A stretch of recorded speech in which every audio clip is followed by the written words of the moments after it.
Edition LLC with Crystal Edge Technology Screens. If you're wondering why, people say, why are you building like all these PC cases? First, we're building out of cardboard because I like building with cardboard anyway. But I told you I have a new company coming out. I have a new company coming out for gaming screen paints. We got some really high-end gaming screen paints we can't wait to show off. And I think what better way to show off the gaming screen paint is to build some really cool PCs. On top of that, this is something we can add to our new website, showing you different ways on how to build different computers and stuff like that on the cheap, on the low, stuff like that. Different props and stuff you can design. And also, too, you can incorporate these things in the console if you want. You can have console cardboard gaming PCs and console gaming systems and all that. You can do all that. I plan to do a couple of console systems with cardboard layout setup. So, yeah. With that being said, so yeah, all this is for because we're still making screen paint products. And people say, "Well, you just concentrate on building this stuff." No, we do both. We're still making screen paint products. I'm basically going to be designing several different forms of screen paints coming out for this month coming up. So yeah, we're still working on that and still working on the sites and everything we're working on. We're doing all that. We're just basically working on another company. I feel that if you're going to basically start a company, a new company, you should basically try to put the customer, into the world of what you're trying to build. That's why we built all those different environments, multi-screen setups, outside demonstrations, all that stuff we built and designed down through time. It's because it gives you the idea of what our product is for, what it's designed for. So today we're going to be basically converting Ice Boy into a cardboard case. I like the cardboard cases. I freaking love them so much. Working on this one right here. This one's going to be done this month, which I'm happy. I did find a really cool motherboard. I found a micro ITX board, which is fantastic for this setup here. The only thing we need in this case right here is I'm going to upgrade the CPU because it does have an i5 processor in it, and I am going to upgrade it to an i7 3770 because I looked around at the 3770 is the best for gaming. So that's the one I'm definitely going to be going with instead of the 4970. Also, too, I'm going to be upgrading the RAM and all that stuff, everything we need. Parts for the other PC, the fish bowl over there, parts were already ordered. So I got a really good deal on the parts needed for that to start that project too. So I need to have several of these PCs built, and already from a couple of forum sites I've been on showing off these builds, I've got some really good publicity off of them. So basically, they want blueprints when I get done. So I don't mind doing that. A few people ask me, will we be selling them? Not really. I don't think we even have the time for that unless I hire other people to come in and build on that department. Other than that, for me to do it, no, I got way too much on my plate to do these. So anyway, let's show you what we're doing here. So me and the Taco Bird just got in. We've been in for a while because just we're getting set up for all of this. I have to come in a little early to get set up. I'll show you what we're doing. All right, so we are about to power down this machine right here because we need to get measurements. I just need measurements for the water cooling system because it's a little bit larger than the other one we have over here, and I think the motherboard may be a little smaller. I think this is a micro ITX. This will allow me to have all my parts exposed. You can see I did some paint work on here. This is just basically doing a little out color for it. So we got these painted already and done. And then on the back we got the tubes here painted. We got another tube coming in for this and another tube coming in for his. And we're going to get some black plastic tubing, cut it down the middle, and line it in for these smaller ones right here that, again, we're not going to be able to find any ports for that. Now, building it out of a cardboard system, because I thought about it, it's much easier, and I'll tell you why. The rack system's nice and all, but I want my parts exposed. We did a nice paint job on the power supply, gave it a nice frosty look. We can't even show it off because it's on the rack. So again, doing it this way, much better. On top of that, building these pre-built motherboard cases or mounts, I call them mounts. We can put in our fans already pre-installed, motherboard post screws, all that. Lock everything in, attach it right to the surface. We can do a magnetic strip, which again, it's not going to affect the motherboard in any way whatsoever, or we can do it Velcro, either way we want to do it. And on top of that, I get to expose and show off my liquid cooling system. That one over here, this one has insane light capabilities with the RGBs, and I want to be to show that off as much as I possibly can. As in the RAM's going to be lit up, everything's going to be lighting up on this case right here. It's going to be a gaming case. I'm definitely going to be installing a RetroPie switch system, which means I can switch over from RetroPie and back to my PC back and forth. So I'm definitely going to hook up that in there. So I like this whole cardboard thing. I love it. I actually love it. So we're going to be doing some cuts so we can get ready for this one. This one's going to be built right away because, again, it's my work PC. It needs to be up and operational. So basically, the whole paint job we got here, this is nothing. We do these over and over and over again. It's just nothing. It's just basically a very easy process. I'm going to go over today, pick up the caulking to have that over here. We took 2 of them to do this, and I've already gone on Amazon, ordered the cotton blue. We got 2 more of those coming in. Oh, this was only 2 ounces covered all this. So I'm going to pick up 2. We don't have to do much of a paint job because half the stuff is already painted. When we do the case, we're going to do something really cool with it. So I do want these tube systems in here, but with the 2 systems, I want a bit of frost hanging off of it. That's what I want. Nice bit of frost hanging off of it, and then the fans behind it, and then on top of the frost on the fans coming off of it. I think that would be absolutely sick to be a display. So we're going to basically not build it like this. We're going to build it like a refrigeration unit. So this is the plans I got. And the Coca-Cola container fits perfectly in this. On top of that, one of the problems I was having inside the case here is that these are plastic, and the fact that they were pushing downward because of the weight of the bottles. So with this one, we're going to reinforce it. We have the surface already cut out to reinforce it, so that lays on top. And we're going to put it just like so, like this. These little boxes are perfect because, again, they don't take up too much room. And what I had to do is I had to take the containers and I had to stick them right there and there to see exactly if they would basically cause any problems of being too tall. And they fit just perfect. Just perfect. So what we're going to do with this is we're going to make our refrigeration unit here, box off our section here, cut holes in the box with the templates we got here, run our tube systems through it, put a fan here and a fan here, so it gets like a refrigerator blowing air through, you know what I mean, like a refrigeration unit. We're going to basically put in, and just keep in mind, I don't want to see objects going when we look to the refrigerator because we're going to see stuff a little bit. So we're going to put a filter system in there. So basically that covers whatever you may be able to see on the other end, and you'll still be, it'll still give off a cool effect. So that's where we're going at. So I don't want to be to look to the refrigerator. In the refrigerator, you don't look to the side and go, wait a minute, there I can see the kitchen on the wall on the other side. So we want to be to cover that up a little bit, but still allow air to pass through. So from there, we're going to put in our boxes here because we got to get more boxes, but just to give you an idea right here. So they come out this far, and then we put the boxes here, put this on top of it. Now, the part where I have to put the motherboard, CPU, and all that, we don't want it too high up. So we're going to cut a slot in here and push down the other box in here.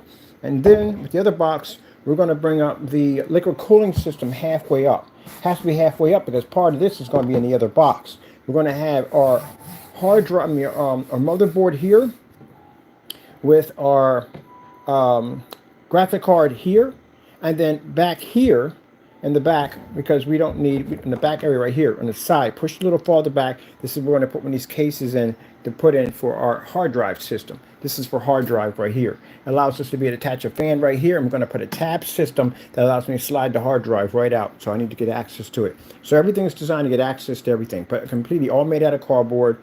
Very cheap, very easy to design, and you can hook it up any way you want. And mind you, cardboard is very easy to paint. So we're going to paint this system right here. We're going to paint it with a cotton blue coating, but all the pipes are going to be done in silver. Everything's going to be done in silver. All this is silver, give a nice frost look to it. And then what we're going to do for the ice job, we're going to start off by doing the caulking first, like this. And then we're going to put in a nice invisible blue over top of this, and then another clear caulking buildup over top of it. So when those UV lights go off, you can just see that ice start to glow. So this thing is going to be freaking sick. But again, the cardboard idea is the best way to go because again, it allows you to sculpt it any way you want. I'm going to be building some pretty cool props with this stuff. So I'm going to show you how, the inside of your box, if you're not happy with that look at the end of the day, show you how to basically squirt some paint in there, shake it up real nice, and you can coat the whole inside of your box very easy, and then basically open it up and it'll dry from the inside out. That way you can get those little areas you need to get to that you can't get to with a roller or a paintbrush. Instead of opening up the entire box, painting it, putting it all back together again, that's an easy way to do it. Just do a shake and paint. Shake and bake, shake and paint. What are you doing in your toadies? Ha ha ha. It's always in his toadies. So we're going to do it that way. We're going to be building little props. The little props are designed to show you different ways on how you can build little props for your PCs, how you can definitely make your own templates. We got our own templates here. It's about the size of a 120 millimeter fan. So that's how we're able to get our templates in there perfectly. 120 millimeter fan fits just perfect right in there. So you make your own templates. The back of your liquid cooling system, we have where's the template for that? Oh, here it is right here. This is the back of the template for liquid cooling system for 240 millimeter. And this right here halfway, if you want to do half of them at maybe only 120 millimeter single, if you're doing it that way. So we're doing on this one the same thing. This one's actually fully going to be a full installment. This is going to be a half installment like that one over there. We're going to have half of it here, and the other half is going to be here exposed with the fan on this side and a more of a tube cooling system on this side. So that's how we're going to do it over here. And then we have motherboard up here, and at the bottom here, this is where we're going to install, because this is going to slide into that and lock down there so we can shorten the board. We shorten this. We don't want it too high up. And then what we're going to do with this, the power supply, we're going to cut and we're going to drop the power supply down and have it down here. So this allows this to be open so you can see it. Plenty of air pushes up through here. And this is going to be in there with a magnetic strip system where we can take it in and out at will. All the wires will come through here under the base, keep them nice and hidden. Bring them up through here to a port system, plug everything in. And then on top of that, like I said, we'll ice it down. Ah, you like it? Hope you do. So that's the kind of stuff we're working on. So like I said, this all involves, all these props, everything we're building, all these involve screen paint, technology that we're working on for future gaming. And all the screens, yes, are made out of cardboard, and every last one of them are coated with a different form of coating that we're working on. So I got a whole different line of gaming roll-on screen paints for you that are coming out soon. We're building a new website, we got a new company, we're actually working around, and yes, the other companies are staying intact. I just want something separate from the other stuff. Gaming has a different category than home theater, and we just want to dedicate a site just for that. So yeah, that's what we're going to be doing. I'm going to be doing some demonstrations on some crazy screen paint we're working on, which is going to be really interesting, to have a console system next to a PC to see if we can make it so you can't tell one from the other. And we're going to run this on low-grade projectors. There's no point hitting it on a 4K projector because, again, that's 4K. 720p. Because I got a 720p in demonstrations. If you never saw the demonstration P with the PX747 4K projector versus a 720p, they couldn't tell one from the other. So with that being said, we take that same technology and integrate it into the gamer technology. Let's see if we can give that console that extra edge. Keep in mind, you have to understand, when you're gaming on a console system, when you're gaming on a PC system, you're still in a projector system. I don't care what kind of graphic card you got, I don't care what kind of setup you have, you're still on a projection system. Which means your graphic card can have all the push to give you those colors, to give you those contrasts, but when you go through that projector system and it hits that surface, that changes dramatically. If your screen is gray or white, you're not going to be able to read what the graphic card is telling you. The graphics starts saying, hey, we're pushing out black, we're pushing out blues, we're pushing up contrast levels, but if your screen doesn't do it, then you can't do it. That's how it works. So you'll see in the demonstrations, we've done this dozens of times. It applies to gaming, it applies to projector mapping, it applies to everything that involves a projector. Your screen makes and breaks the system. If you don't have a black screen, you can't read the 100% contrast, which again is a must in gaming. Because again, if I'm basically doing a Need for Speed, I'm doing a night mode, I should be able to do that in a fully lit environment without basically the screen washing out. And I can't see exactly where the rest of the road is because the screen washed out because it can't see the black levels. There you go. All right, let's get the cutting on this. We got to go pick up a few things. Right now we're a little too early for everything else. So we're going to get the power supply dropped in, get the slide cut in here, and we'll be good to go. And yes, I'm going to put a console in a box. Now I'll tell you something. Oh, I do have one of those, but I can't cut the box because the box is actually, I got a PS2 an original box. I wonder if I can go on eBay and get a PS2 an original box. I would love to build a PC around that. I would love to take the PS system, the PS5 Pro, and put it into a PS2 box. That would be sick. And just build these designs around it, which would be pretty cool, and bring in some of the old characters from the PS1 and put them around it. Make my own anniversary edition. And I'll be the only one with it.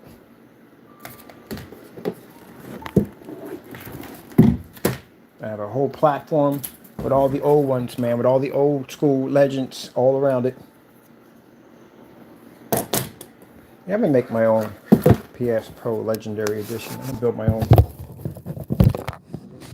Yes, I can do that. Actually, anyone can do it. The only thing difference with the PS5 Pro Legendary Edition is the case. That's it. The case, and maybe is the controller the same? I think the controller is the same as the other controller you can buy. So you can buy the controller, you can buy the handheld system, you can buy all of that. So the only thing different about it doesn't have a different CPU, GPU, RAM, none of that. It still has the same hardware. The only difference is it just has a case on it. It just says Anniversary Edition. That's it. That's all it has. And you get the optical drive and all that, but quite frankly, you know, if you got them pockets at the end of the day, you can go buy all that stuff. Same thing. You just ain't get that case cover. So if I go out and get myself a PlayStation 2 box, which is a beautiful box, beautiful design they have, and basically put the modify it, liquid cool it to run a PlayStation Pro through it, and then basically build this nice Spectrum setup for it, bring out all the old characters, which means I can go online and I can actually get all the old PlayStation 2 on PlayStation, I'd rather have the PlayStation 1 because that's the classic. PlayStation 1 characters all around it, that'd be freaking cool at the end of the day. And I can pipe a whole blue system right through it. Liquid cooling. All done in the same color as the PlayStation system. Call it limited edition, one of a kind. Only one's gonna have it. So it would make truth on this. Our connection's going wobbly. But yeah, I'm gonna build one. And I'm going to do one for the Xbox, too. I want the original box. I definitely have the original box for the Xbox. I have one of those. So, definitely going to have to. And yes, new stand was ordered. New stand was ordered. I got an overhead stand, which I'm definitely going to be needing. I'm going to be building all this. This has to be literally done right away. Because the minute I dismantle that, that is a work PC. So, basically, it has to be done right away. Let me see if I can do it this way. Hey, just take your phone with me.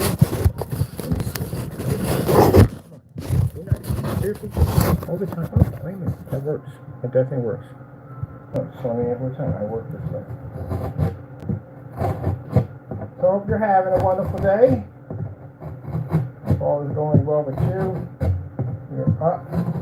Another blessed day with our Lord and Savior Jesus Christ.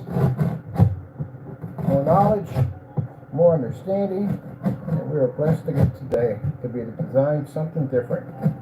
That's why I try that when I put that camera on, I try to do something different.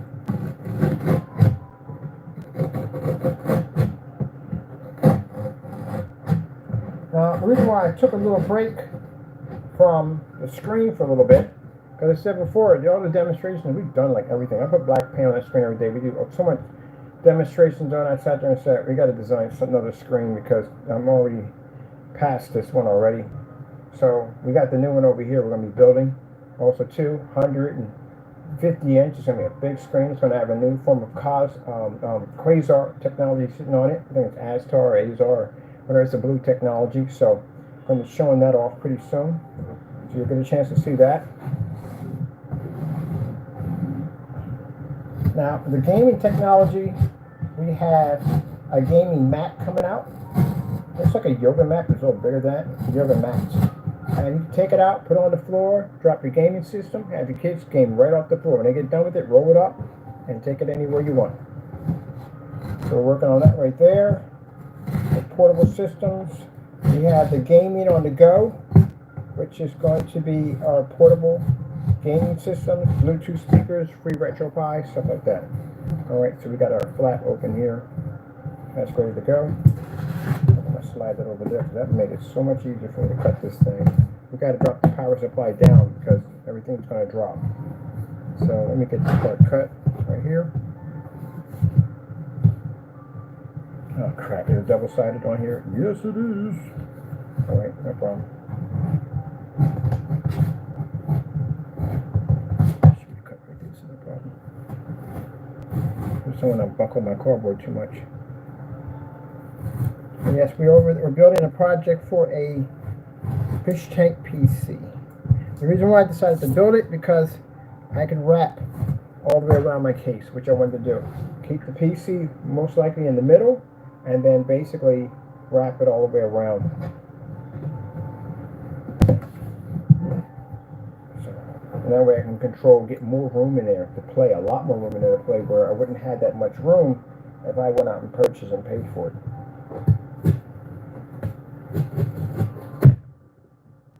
I used to use cutters for all this, but we're in the office, so definitely want to be downstairs doing a presentation. Go off in the background. So, the knife works just fine.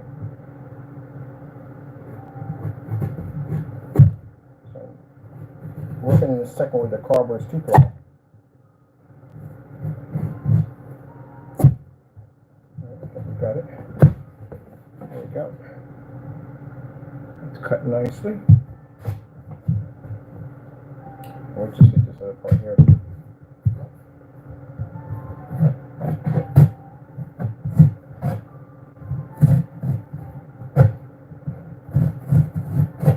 I'm working on a duct system next, and it's a little bit of a test to see if we have any complications with it. So I would like to be able to hide power supplies at one point, but you know, power supplies have to breathe, so we're going to build a duct system with another fan on the other end to be able to push air, draw it out, and then put a fan on the other end like a duct system works to push the air out. So that way we can hide power supplies. So sometimes power supplies don't need to be seen. So these are all different experiments. We're going to build these special parts, little experiments that power up so you can get a chance to see all that stuff. You know, Thunderbox windows and all that stuff. And then you can get ideas on how to build little props and stuff for your PC or console setup. Yeah, I'm designing my own limited edition PlayStation Pro. I'm going to do it all out of cardboard. And first things first, we're definitely going to pick up a PlayStation box. I wonder how much money they would charge me for that. I got one. I don't want to cut mine out. Mine actually has a PlayStation in it, so I'm going to go through that. Empty PS2 box for sale. Yeah, and they got them. They got them right over on Amazon for $27. We're going to pick one up. Reinforce the inside. Double layer, reinforce the entire inside. So we have to go in and reinforce it, which means you're going to use a more of a heavier, thicker cardboard, much like a little thicker like this, to reinforce everything on the inside, build our shelves, everything we need, build our mounts and all that stuff to be able to hook the entire system inside. So imagine taking a PS5 Pro and sticking it in a case, turning the PS2 case to put that in to house it in. And then we're going to put in all the peripherals they have in it. We're going to put all the extenders so we can actually run everything in a different section. So I would really like to have my box on its own. I want it tilted a little bit on the side, and I definitely want the digital because we don't need the optical. Put it on the side, and then basically have it where we can have it sit on some kind of pedestal or something. That would be freaking cool. You know, it'd be even better. We can figure out how to just do this thing where you don't have any freaking wires connected at all. But apparently we're going to have to. Because it has to plug in somewhere. Because I would like for this thing to spin around like a showcase.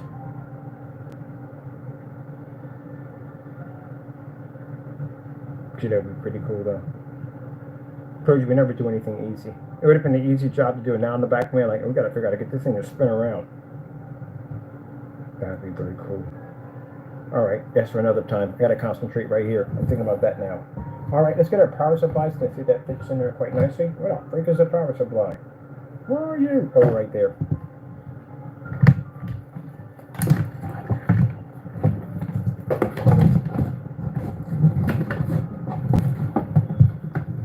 I think I found a new nick on building cardboard PCs. It's funny because I was supposed to do this in the garage, but you know, other things to do, you know. There we go. So that fits in there quite nicely right there. So right there, we got our power supply and everything. And I'm not worried about this right here because again, we got that rubber tubing we can put around here, but I need to ice all this. Nice rubber tubing in here to make it look nice and neat up here and here and here. So I told you, easy way to do it, because you have a nice tube about that wide, and you just slice it right up the middle, and now you can just fit it right over top of all of this and glue it in, and there's a nice edge to it, and you're done. That's it. So anything you cut, you can put that nice edge to it, that nice rubber tubing on it.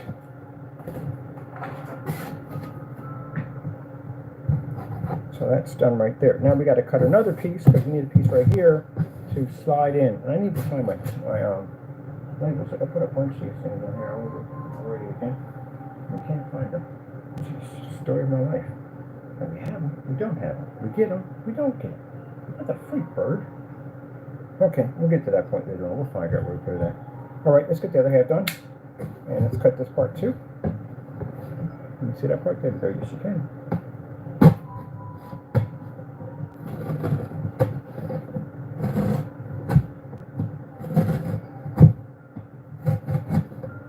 And we're going to be doing all kinds of cool stuff. Not only just building cardboard, LED lights, all kinds of mods and stuff. Just about everything you could possibly think of.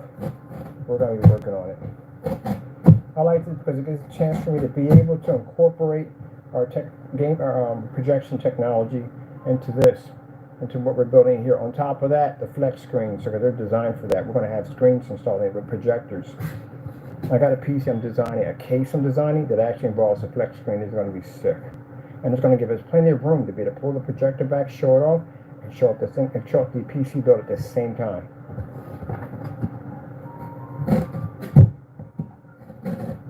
Some people may like the fact of buying the case because, you know, that's to each his own, you know, and some people just rather just build their own, you know. And I got some people saying, well, why would you do that? Why wouldn't you do that? We got people that build their own bookcases. They like the fact of saying, hey, I built this with my own hands. It looks beautiful. Yeah, and you get more when you customization. You do your own customization, you get more out of it.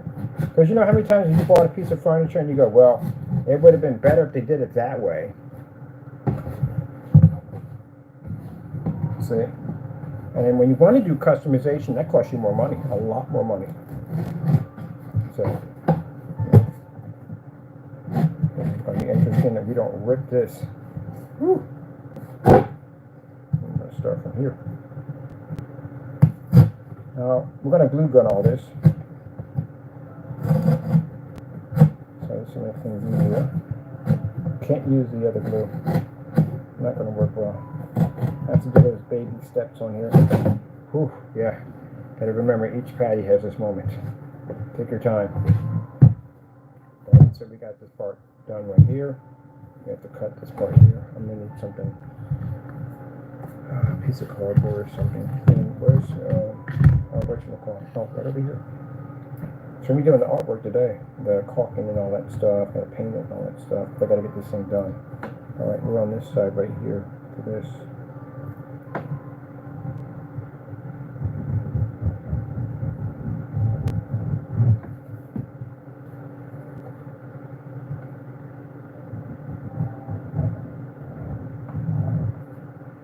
Somebody who, well, guess what? That person has to call me. Not today anymore. Our new number just came and we got approved for a number. I had to get this special number that I needed really badly. And business cards that are attached to this number are basically installed into these metal business cards that you tap the phone with. And I was trying to get one of them for the longest time, but I figured we needed a certain number for those. And I finally got the number. So I'm happy about that. I'm working on that's the next stage of being able to promote and advertise my business. And we just had this weirdo that was just calling our phone and he's just doing weird stuff. You know what I mean? This same guy, just doing weird stuff, contacting us. So you're being cut off today. And if you try to call the company number, as I told you before, that's the reason why we pay for that service, because they can basically, there's a screening option, which we apply for the screening option. So somebody else is actually reading through your stuff. So they read through the stuff, they screen it, and then they basically send it to us. That's why all the cursing and stuff he's been doing. But now he's got a bit of a poker face, you know, when somebody does something. Oh, he's doing something weird. When somebody does something over and over again, you give a bit of a poker face, a signature. So they automatically know. So he's been getting blocked. He thinks the messages are going through, but they're not going through. They're going someplace else. Somebody else is reading them. That's it. So that's good to have that screening process, because, you know, you have to remember that when you get a business and you put your number out there, you're going to have weirdos that are going to pop up. That just comes with the territory. People will call lawyers, stuff like that, and act up. You'd be surprised. They'll call even judges and act up. So it's part of the process of people doing dumb stuff. Okay, I'm just trying to get across this bridge area here, because it's double-sided here. That's why.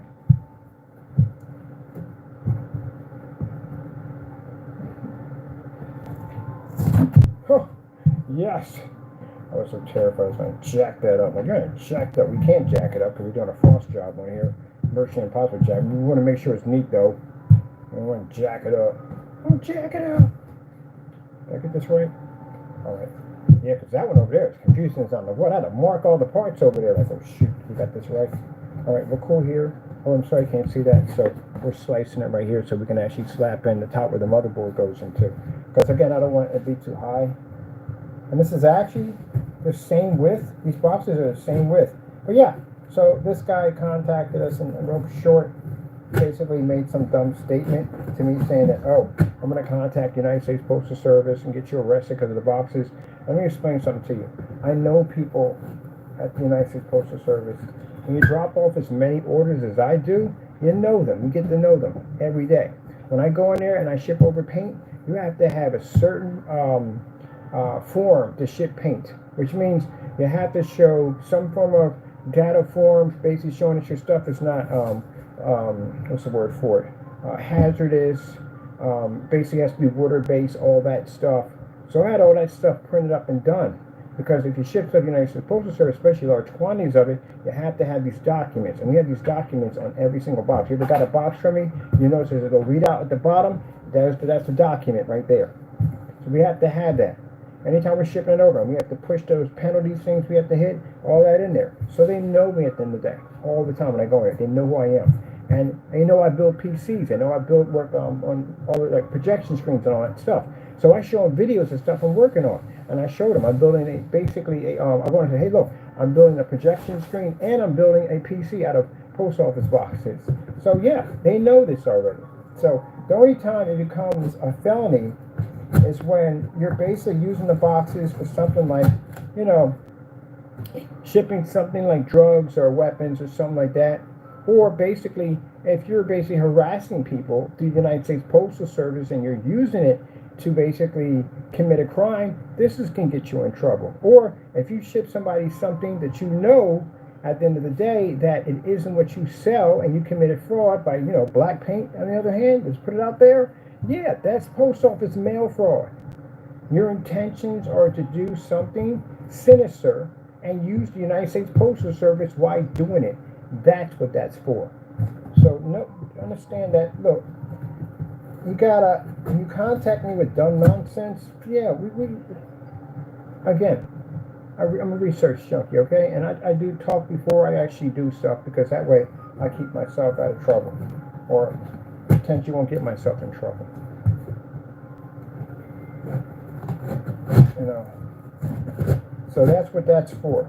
So when you basically get the boxes, you order them, this little thing will pop up, and they'll tell you that, you know, any crimes or whatever, and that whatever these boxes are, yeah, you get in a lot of trouble. Well, that'll get you in trouble. I think they're basically trying to find some way to justify the charges that we have on them to try to throw it back at me. I don't know. I didn't send you dirty letters and stuff through the post office. I didn't use that to stalk somebody. I didn't use that for identity theft. I didn't use that basically to send faulty products from your company. I didn't do any of that. So again, I'm not in any trouble. But again, you are in a lot of trouble. So yeah, can't do that stuff. All right, let me see. And they want me to build something for them. Something, they run the United States Postal Service PC.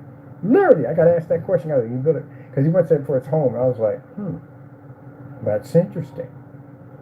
We definitely have to do that. It has to involve a post office truck. It's got to involve a post office truck. And one that has to be moving, too. We have to make a moving post office truck. So I think that's what we're going to do. We're going to do a United States Postal Service PC. It'll have to be a little micro PC, something small. And we'll involve a moving truck going to house to house to house. That would be freaking sick. Let me explain something to the person who made that statement, and I can't say it enough. Look, ideas, everything I have here, these are my blessings from God. My PC builds, blessing from God. The ability to turn these boxes into these beautiful sculptures over here, or cases, all that comes from God. So if it was wrong, and I'm not supposed to do this, God would not give me the ability to do it. That's the devil. It's saying at the end of the day, trying to say, oh, you can't do it. No, if it was wrong, I wouldn't be able to do any of this. Period. That's all to it. God does not support evil at all. So the fact that I'm doing this, the fact that I'm building this, clearly shows that your statement was out of pure jealousy. That's all. But let's get back to our box build. I need something here to draw a little longer line here. We need the box too. I can't go to the boxes. Where are the boxes? We need a box. Okay, we need a box here. Where's the boxes? We need boxes. That's it. I understand that. And I just consider that sad. Alright, here we go. Finally, the boxes for measuring stuff, eh?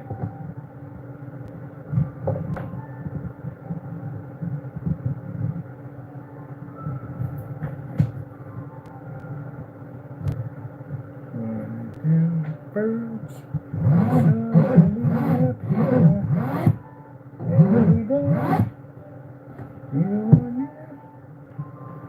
I like that song. It reminds me of The Simpsons. I'm not a big fan of The Simpsons. I was at one point when they first came out.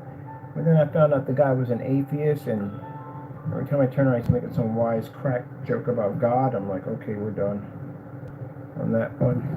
I haven't watched The Simpsons since then. And Family Guy, I don't watch that either because the same guy makes it and makes jokes about Jesus Christ in there too, so I don't watch that either. I don't understand how people who call themselves Christians watch something where someone's making fun of their Savior.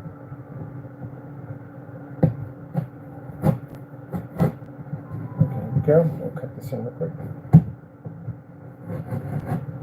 So I'm watching that stuff. I'm going to show you how to age boxes. How to make the corners like this so they're rounded. Because I want to do the whatchamacallit PC is a little different. The Fallout PC. It's going to be a little different because we have to literally build that inside of an old radio.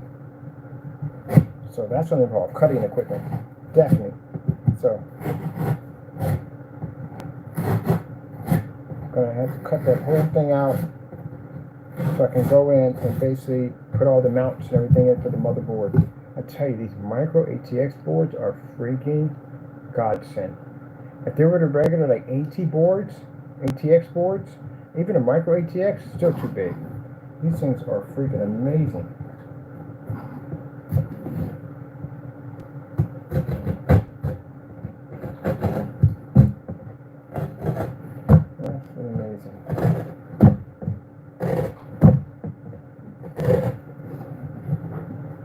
We're going to build some cases. We're not going to put anything in. We're just going to basically drop in the power supply, power buttons, and all that stuff. So we have pre-built cases already. And we can already build our props. What we need from there.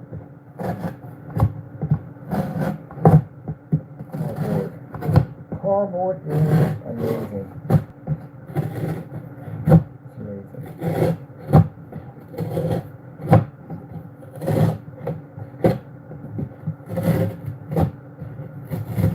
Doing it this way, I get to add far more artwork. Ice boy, you're about to get new upgrade. Oh shoot, what did we do? We did something jacked up. We went too far. It's supposed to be a slot system. We were not supposed to cut the other side. Slot system, not other side. We can fix it. We just have to find sticking tape. But we can fix it. We weren't supposed to go. We're supposed to put in a slot system. Slot system. All right. We need to find the tape we need to fix this, because we can fix it. We weren't supposed to go to the side. It's supposed to be a slot. We made the mistake. We can fix it. That's the beautiful thing about cardboard. We make a mistake, we can fix it. Just have to figure out exactly where I just put those out. Where does this keep shutting off? This is my music right here. Okay, let me see. Just gonna dig through our stuff. Hopefully we got one in here or something. Maybe got one, I don't know. Let me go to my. Where's the cardboard box? We have it in here. I think it's near the drops in here. Yeah, we got it in here. Oh, wait a minute. You're cutting too much. I literally should have had it from here to here and should have been done. I literally cut too much. Way too much. Gotta have some stuff. So, just one sticky.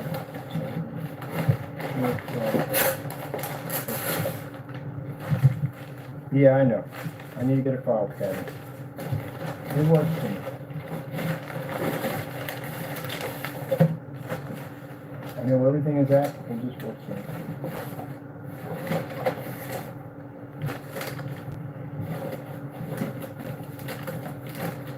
One. We got one. Not one. We gotta have one on this one. Hey. Where'd you just go? Okay, there you go. Gotta have one on this somewhere.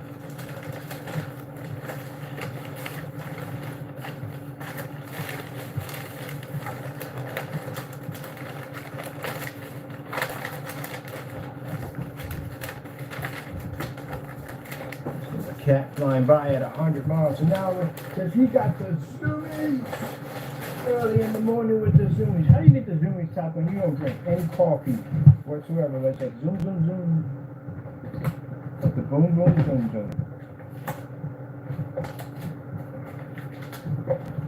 I don't want to cut this box again. I really don't. So please find one of these things. I just need one. Sticky. Whew. Tell me that's one. Tell me I got them. Yes, thank you, Jesus. Thank you. Man, I'm looking for these things, man. I always can find these things, man.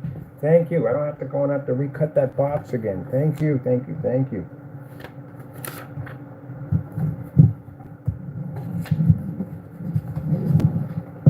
Almost messed it up.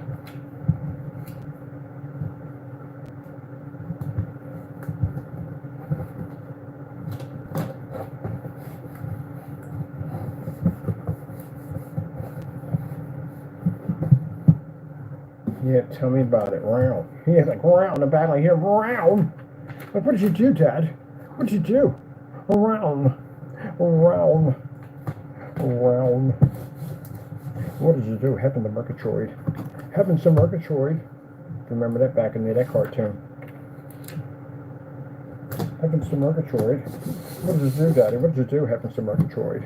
Alright, let me cut this out so we have a little bit more on that one. Scissors, bird, scissors.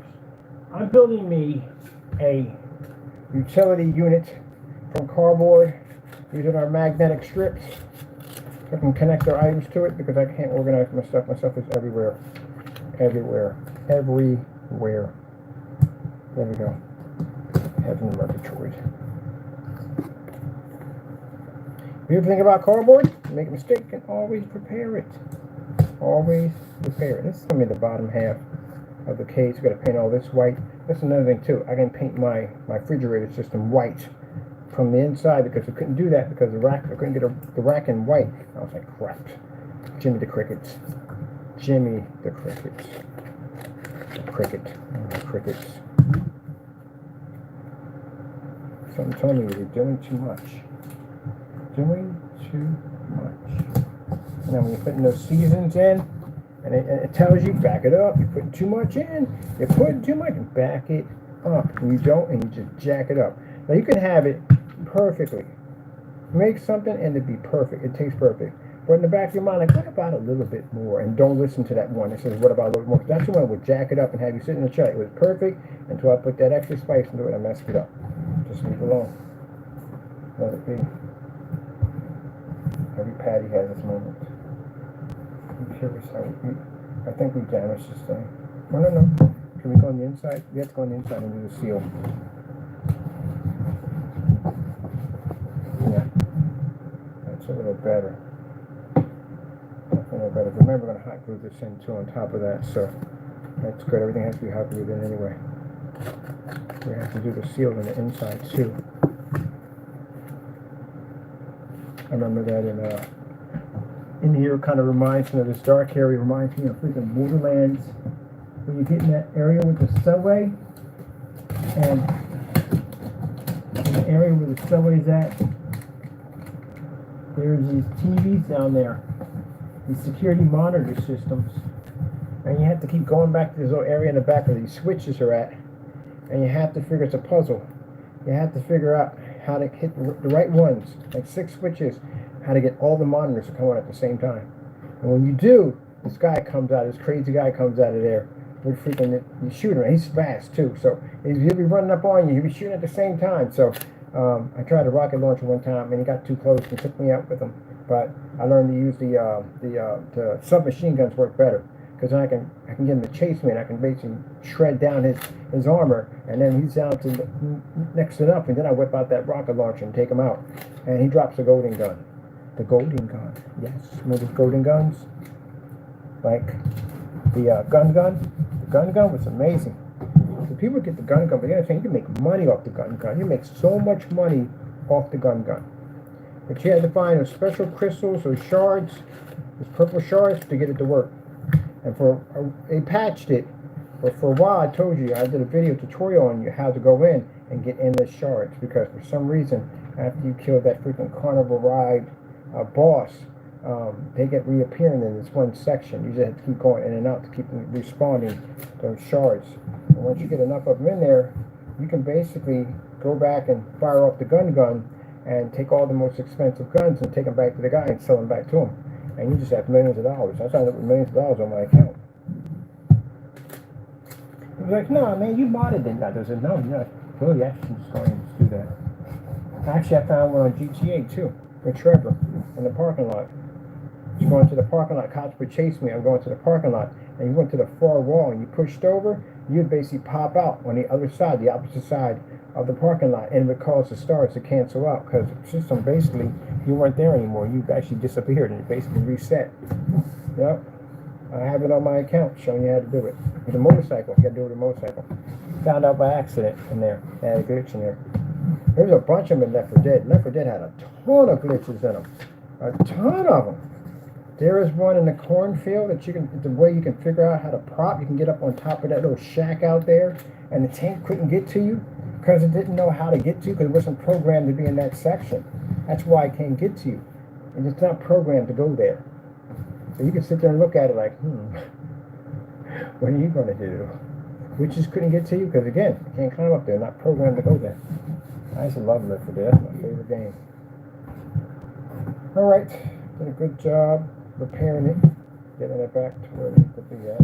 After we done jacked it off, now we begin the process to cut the other side. Make sure we don't go over to this side.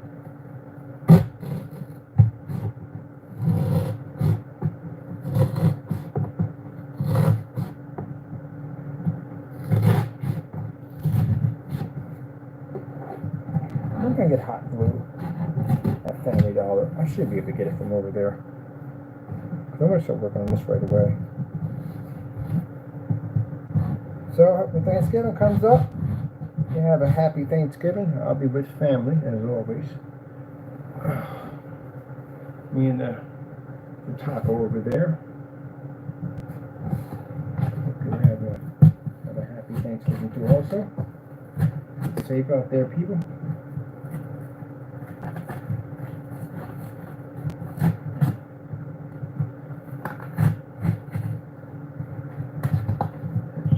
Jerk about this, aren't you?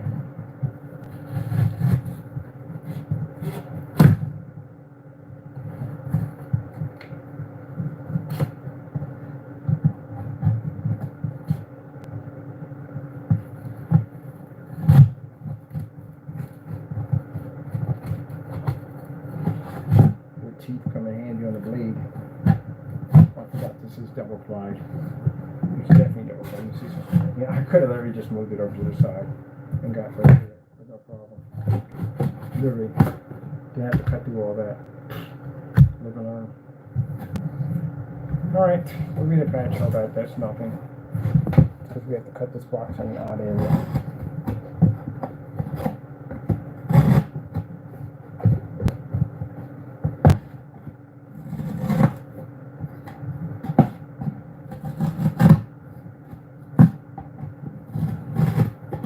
So Friday we'll be setting up Black Friday, Cyber Monday on the website. We've been doing it for years.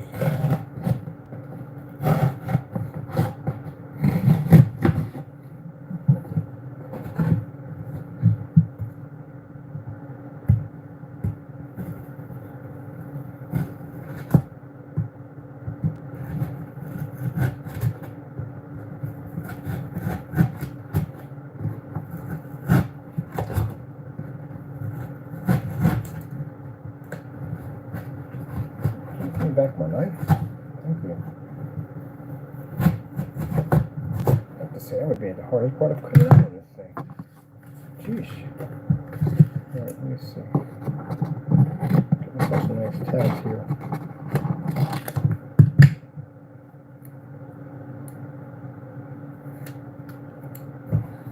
That came up.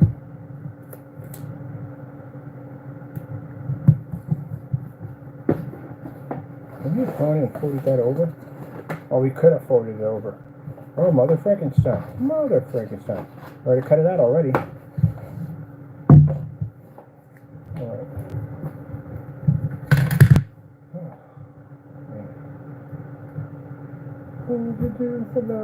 Like walking in rain and snow. I like this song. Not worrying about that at all. That's not a big deal. So we got to put a back piece on that. But I'm wondering, what the heck is this? Oh, this is part of the whatchamacallit. That's what it is. All right. Okay. That's definitely not a problem. I'll do some reconstruction surgery here. We have a lot going on with this back end piece that we cut out. We could have put the box on top, but I didn't want to do it that way. Because we always got to do something the hard way.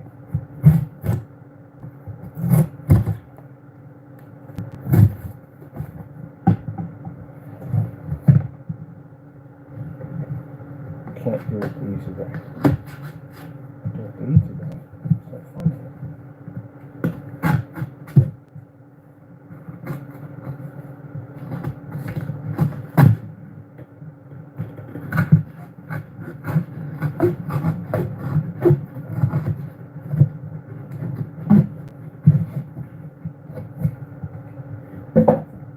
All right.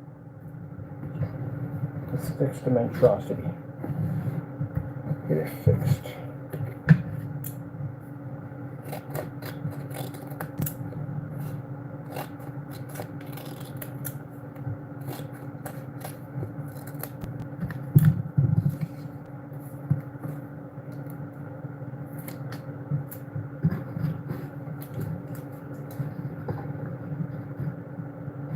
That's going to that. I'm going to just going to take that out. Leave it there.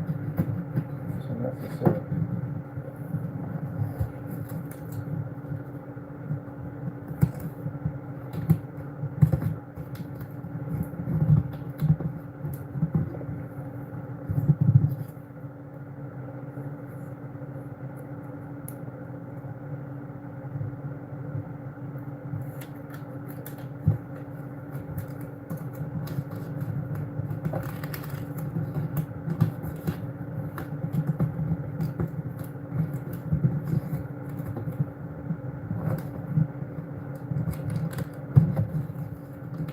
Remember freaking, and there's a Guns N' Roses. It is Guns N' Roses.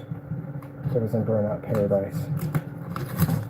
I don't like the way this piece is sticking up. This is definitely making it awkward for my box to lay in there. It's been making it awkward. Definitely super awkward for my box to lay in there. Me home. Man, that was an amazing song. They picked the perfect song for that Burnout Paradise. That's another intro that's pretty good. And the Need for Speed for PS2, the first one. No, 3, Hot Pursuit. That was another one that was pretty good. I like they did. That was a good one. Especially when you saw that Mercedes come around that corner. First you saw that smoke pushing up. You saw that Mercedes come through. Oh man, how to get that car? That was the car. I remember the cheat for Need for Speed was Rocket. It was definitely Rocket. You get this super car that the cops just could not catch for jack. You had to literally slow down for them to catch up to you. That car was that fast. Put it in Rocket. Remember that? Slow down! Slow down! They would get hit by it and go, oh! Yeah, remember that was, I played that game for hours. I was so in love with that game. I had freaking the police lights set up on either side of my monitor, and I had a flashing strobe going up the back to give me a more realistic effect. And I had a steering wheel when I was running the Mad Cat through it. And it gave me a more realistic effect. I was actually being chased by the cops. I had the flashings going off on each side. When I did Aliens, I had strobes going off in the background. Give me a more slow going off to give me more of an effect that I was actually in this corridor with these aliens. Man, I tell you, but I never forget the flashing police lights when I was doing Need for Speed.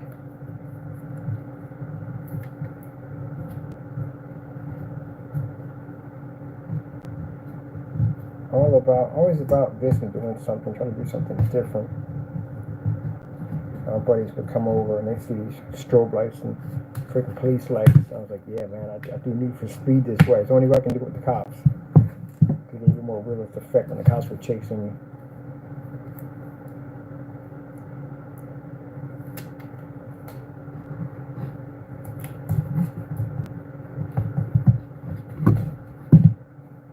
Now I got that song in my head.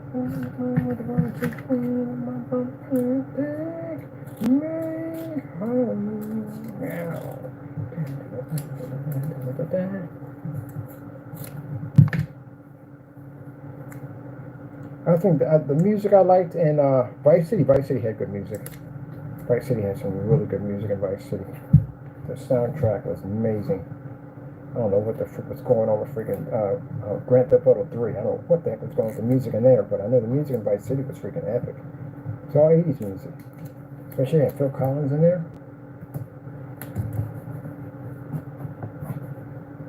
Yeah, I forgot about that. Yeah, music in Vice City was freaking epic. It was definitely epic. Had that kind of 80s themes to it. Alright. Let's unbox it for this. So, box is right there. Everything fits nice and neatly. And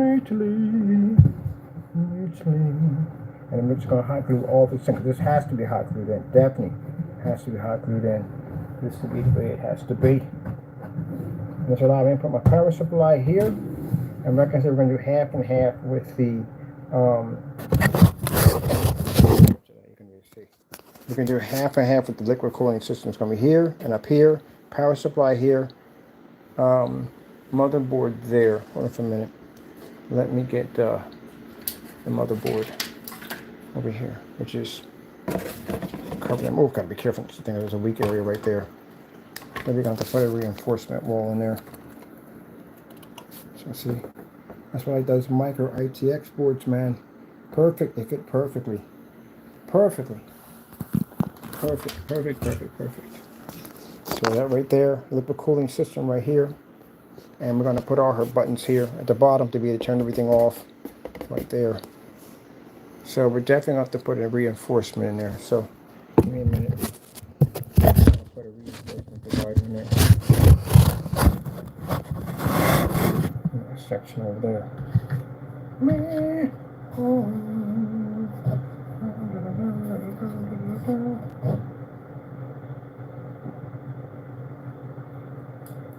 Taco Denario with stereo.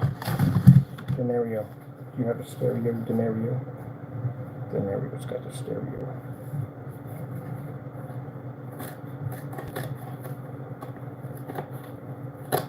And a cut. Here's Denario.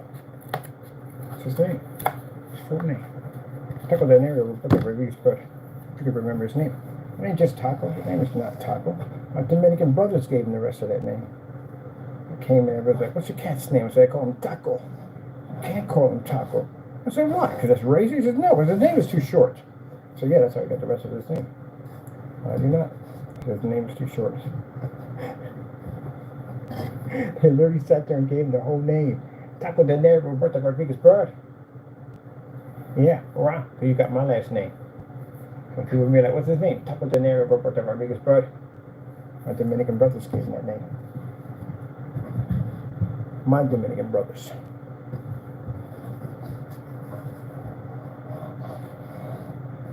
Majority of my friends are Dominicans. I'm friends with everybody, but majority of my friends are Dominicans. I call my brothers.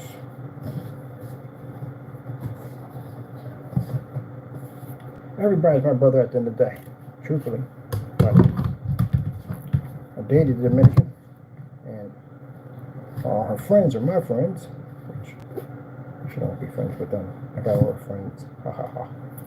And in return, I'm going to tell you my Dominican name. I got a Dominican name. They actually turned my name to a Dominican name, which is actually pretty cool.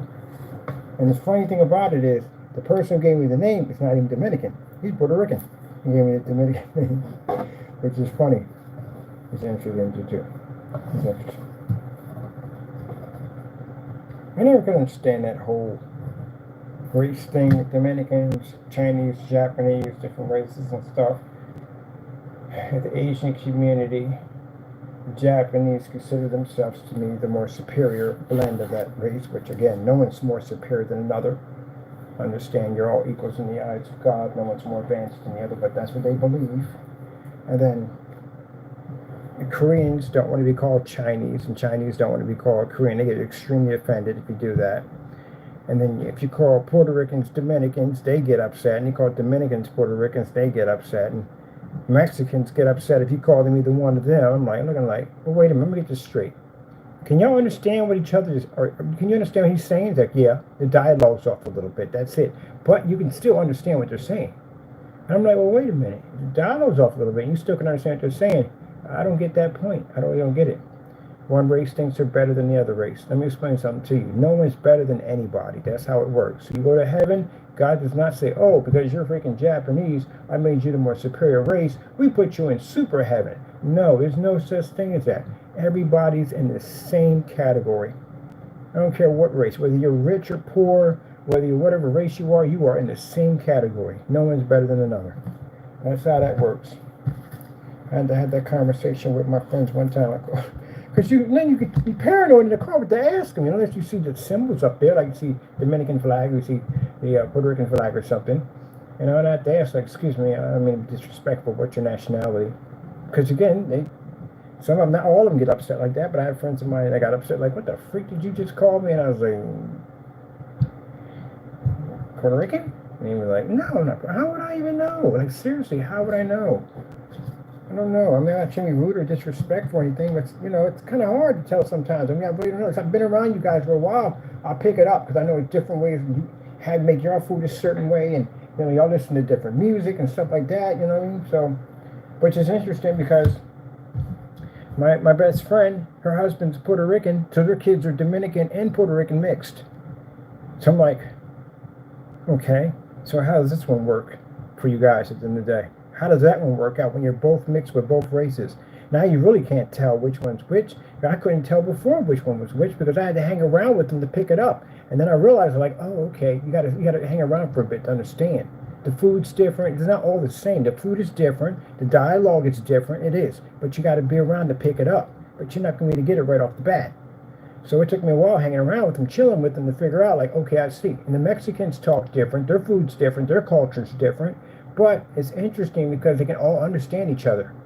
Just dialogues off. Because I heard my friend, one was Mexican, and she was talking to her, and I was like, you can understand what she's saying? She said, yeah, it's the same thing. It's Spanish. Just dialogues off a little bit. That's all.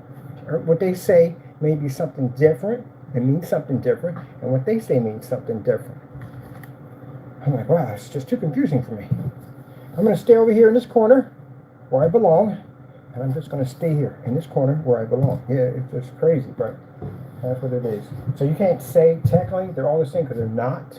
You know what I mean? They have different cultures for different things and stuff like that. So And I got to hang around, chill with them, and I was like, oh, okay, I see. And I asked them questions, okay, so how come this, that, and the other? And so something nice about it, they'll tell you, you know. Some people do get offended, but other people don't. And they, you ask them questions, be nice about it. Say, hey, look, so what's the difference? Like, you have a different food and language and stuff like that. And yeah, it's different this way. And they could say something that could mean this, but in our language it means that. You're like, okay, cool, you learn stuff. So, yeah. And then sometimes I met people and I thought they were either Dominicans or Puerto Ricans. They turned out to be something completely different. Like, what was the other one I met? She was Trinidad. She was Trinidad and something else. She had Trinidad and Haitian in her. She was, something else. And but something else she had, it was 3 different things she had in her. Okay. She was Dominican, Trinidad, and Haitian. All together. That's interesting. I've seen Jamaicans and Dominicans. I've seen Puerto Ricans and Japanese mix. I've seen some interesting stuff. I'm all for mixing races, 100%. I'm definitely for it. For people marrying other people and making different races, I'm definitely for that, 100%. Why not? Why not? People have 3 different races. I got German. Matter of fact, I do German and Irish. That's another one. I'm German Irish. I'm all for that. Some people are like, no, you mess up the race. It's purity. Man, get the freak out of here with that dumb nonsense. Get out of here with that nonsense. Take that nonsense someplace else. Tell me you don't want to mix the races and stuff. I got no problem with that. Why should it be a problem? That's why in our family we got all different races. We got Russian, we got Irish, we got German in our family. We got everything in our family. We even got Pakistani in our family. Everything in our family. We got one person that married black out of a family of 10. And then you got the grandkids, the great grandkids. One married a Mexican, so that's cool. We got Mexican now in the family. Yeah, our family got everything in it, man. Everything. My mom wasn't about that. My mom grew up in an area in 1939 when you had segregation and black people weren't allowed to go to school and be in restaurants and all that stuff. She grew up in that era and all that craziness. And she never ever once in her day in her life ever looked at anybody by their skin tone ever. She went through that craziness of being spit on, smacked, hit, all that stuff. She went through all that stuff. You know what I mean? Being told you can't sit in the front of the bus, you know what I mean? Being called every name in the book you could possibly think of. And guess what? She looks at everybody like they're the same. We got white people in the family too. I told you I got white people in my family. I got white people in my family. Yep. Man, so we learn from everybody. We learn from everybody. So we have family cookouts. It's food from everybody over there on that table. You get a chance to eat. We even got Russian in the family. Oh yeah, we got Russian. We got Russian in our family too. So it's interesting. It's interesting to have foods, culture from other different races. You learn at the end of the day. But people up there who don't like other people because your the color of your skin, you are truly the most ignorant people on the face of the planet. And guess what? When you call yourself God-fearing Christians at the end of the day, and that, this is a good old-fashioned Christian country, and we should only have a certain race in it, you're going to be rudely mistaken when the time comes. You pass off this earth and you see God's face, he's going to explain to you how you messed up, how you took his creation that he made and hated on it and tried to destroy it. Good luck with that one. I would not want to have that conversation with God. I'd rather have the conversation, good servant, you've done a good job. I'd rather have that. I don't want to have that conversation at all, period. Because I know what's coming next after that. So yeah, you hated on God's creation. That's what you did. Everybody has a right to be here. Everybody. Just like when people treat Mexicans wrong, I think that's the most disrespectful thing in the world, right there. I would never understand the wall and never will understand it. I would never understand it. This is God's world. It belongs to him. Everything in here. If it's yours, are you taking it with you when you leave? Oh, you can't, can you? Then guess what? It's not yours. Then guess what? How are you going to tell the people that they can't come here? This country was built on immigrants. It actually belonged to the Indians to begin with. And to tell somebody, I find it so backwards. I swear, I just got to talk about that. I find that so freaking backwards. I do. How do you take the land from the Indians at the end of the day? You take the land from them. That's their land. This is their land. This is their country. For those people who don't like that at the end of the day, go kick rocks, get off my channel. I told you that a dozen times before. Unsubscribe, get the freak off my channel.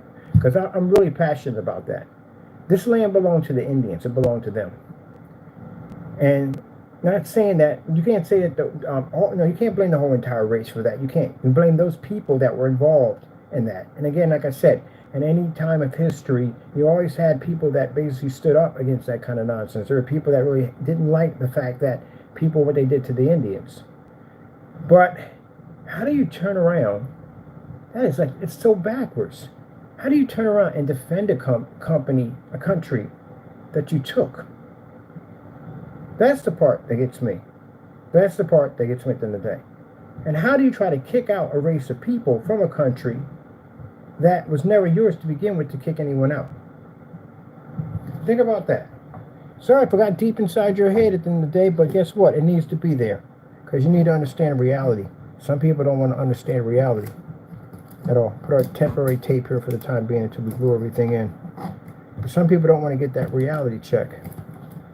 That's why I don't read those history books that they put in the schools. Because those history books they put in the schools are designed to lie to you. They don't tell you the truth.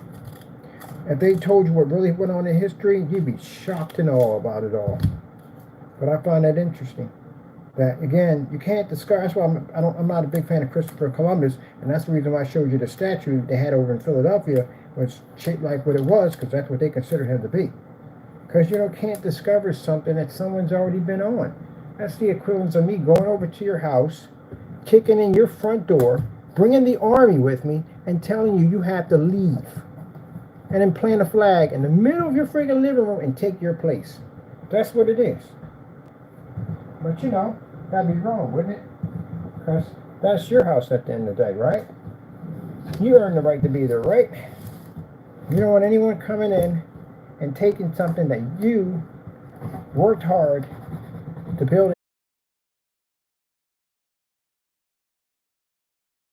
1776. No. It was 18 something. It was 1865. Definitely, I think it was 1865. When did slavery end?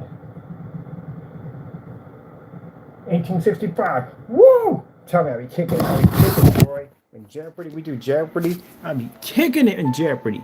1865. Yeah, because I'm history. Yeah, if history comes up in Jeopardy, prepare to get your butt kicked. Get it kicked. Because I'm a history buff. But anyway, yeah. So 1865, that's when slavery, somewhat slavery, it wasn't in all places, but anyway. But anyway, since slavery was supposed to have ended, because I get people saying, but slavery ended? No. In history books, that's what it says. It wasn't in all places, just to let you know. And even after it ended, it still existed. It doesn't exist today. Well, I don't know, I'll tell you the truth, honestly, in some of these third world countries, that freaking diamond mining stuff in Africa, I'll tell you, that was something else. I read through that too. But anyway, in 1865. So that means in 1776, and I didn't realize that because I celebrated 4th of July for the longest time, we were still slaves. So you were fighting for independence. It wouldn't have been our independence, because our independence would have been 1865, because we were still slaves in 1776. So that would have been their independence. And the interesting thing about their independence, I was then to break free from England, which because of the stamp tax and the tea tax, because you read about the stamp tax, it was more than just tea. Or people just think it was just tea in the day. No, it was more than just tea. They were taxing everything over there. And it just got to more, things were just getting out of control. They were like, you know what? They're just going to tax everything under the sun, so we got to go. Because they were just taking so much from them. So they got tired of it and they separated from England and they came over to America. But another interesting fact there, the Boston Tea Party. So basically, when they did the Boston Tea Party, they dressed up like the American Indian and basically try to frame them for basically going into dumping in tea into the harbor, the Boston Harbor, which is jacked up when you think about it. They dressed up like Indians, so the Indians would get the blame for it. So they try to frame the Indians for that. That's why I said that's what the interesting about history is. You can't say history was all peaches and cream, because it wasn't. There was some ruthless, freaking demise stuff that went on in history that was insane. I'm not saying all of it was bad, but a lot of it was freaking jacked up. So I'm looking at this in the picture, it was like, wait a minute. So the Indian people that descended over here were not Indians. And my teacher was like, yeah. So they dressed up like Indians, and she was like, yeah. So wouldn't that be framing the Indians for this? And she'd be like, not so much. I was like, yeah, they did frame the Indians. That's why they dress up like them, because that way they put the blame on them and attack them. Gee whiz Louise, come on. You know. So then, consider the fact that after that thing, because again, they're putting a stand against that whole T-tax thing, I find it interesting to come over here and they meet with the Indians, and then when they get here, a lot of them die off because they're not used to the ecosystem, and they don't know how to basically, for food, they don't know how for food, but you got mind, you can have a gun, but you got to know exactly where to hunt to get food. So you can be out there all day and find nothing. There could be certain areas that basically have abundant of deer, and some areas don't have nothing out there. You just have to know where to hunt and how to track it. And the Indians knew how to do all that because it was their land. They knew how to live on it. They knew basically how to fight diseases and all that stuff. And a lot of the colonists that came over died. But they died from diseases. They died from starvation. You know, a lot of them went mad when they came over. So again, the Indians helped them to survive all that. And then there was this peace treaty that went on. And then later on, people got greedy and decided to take it from them. And that's where all that nonsense popped into. So yeah, it's kind of jacked up along the way. And the funny thing about it is, all that in 1776 and everything, to fight for freedom and all that stuff, just to turn around and just pay taxes anyway. Because that's the whole thing started, was about paying taxes in England, England's tax. That's what it started from. So you still pay tax on tea now. You pay tax. That's what was funny about that. What was it? King of the Hill, where he was sitting in the truck and said, "You want to know what's funny, Bobby? You know what's funny, Bobby? The fact that going out and spending the money for fireworks to pay taxes on a holiday about not paying taxes. That's literally what, and you get everything you pay for. They make so much money in revenue on 4th of July. People go out and they spend tons of money on fireworks and drinks and everything out, and they rent out places and parks, and all that stuff is taxed. Every dime of it is taxed. So all that started because they didn't want to pay tax, just to end up paying taxes either way, and high taxes at that, probably much higher than what they paid back then. No. Let me calculate. Yeah, it would be higher because we make more money now. So yeah, it'd be more higher taxes. And then they take taxes out of your check. So I'm not saying taxes is not bad. You have to pay for taxes because taxes pay for a lot of things. That's true. But the problem is the fact that I think on the 4th of July, everything should be tax-free. Because not just for July, just for that holiday. Everything should just be tax-free on that holiday because technically that's what it was about. And I can see about paying taxes every single day because taxes have perks and stuff for your company and business and everything else. You get that nice big tax return at the end of the day to try to go buy a lot of cool stuff with, stuff like that. Because you get all your money in like a good sum. You don't get all of it, but you do get a chunk of it. But still, I think on that holiday, you should get, everything should be tax-free because that's the whole purpose of that holiday. Yep. Isn't that interesting? Still pay taxes on the holiday that you're not supposed to pay taxes on.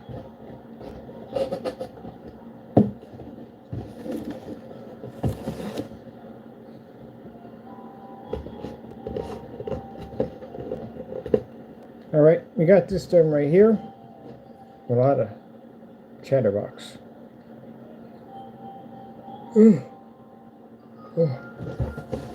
Technically, these boxes are supposed to be there. Is this one? This is a clean one. Yeah, it's a clean one. So we have to go in. Where's the template at?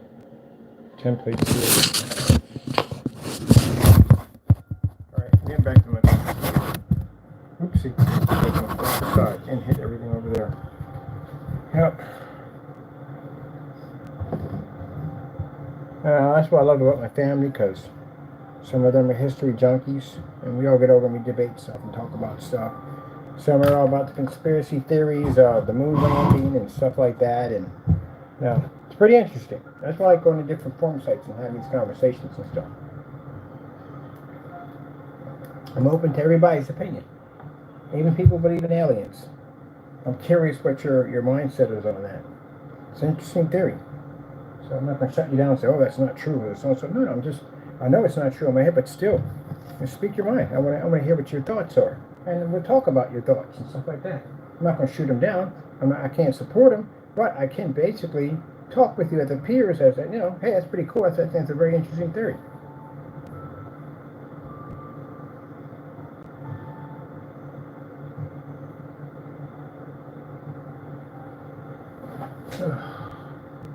So for this section right here, I'm literally going to have to take apart the PC to size everything.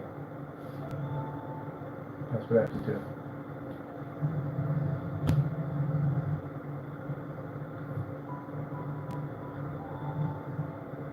Ugh.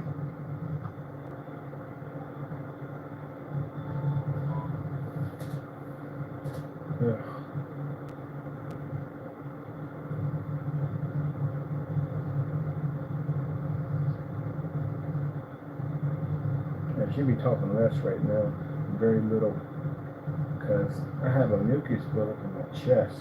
So apparently, from the allergies and all that stuff I go through, so from time to time I get a mucus buildup. Breathing's good, it's just that basically my chest feels a little compressed. That's basically about it. And my breathing's good, it comes from mucus buildup. So I gotta get myself some hot tea or something, which I didn't know, you know. I get tea at the home front. I have tea there, but I'm barely ever at the home front because I'm always here working. So they have a kitchen area in here, but I'm not using anybody's coffee maker. I don't trust that at the end of the day. It kind of freaks me out to do that.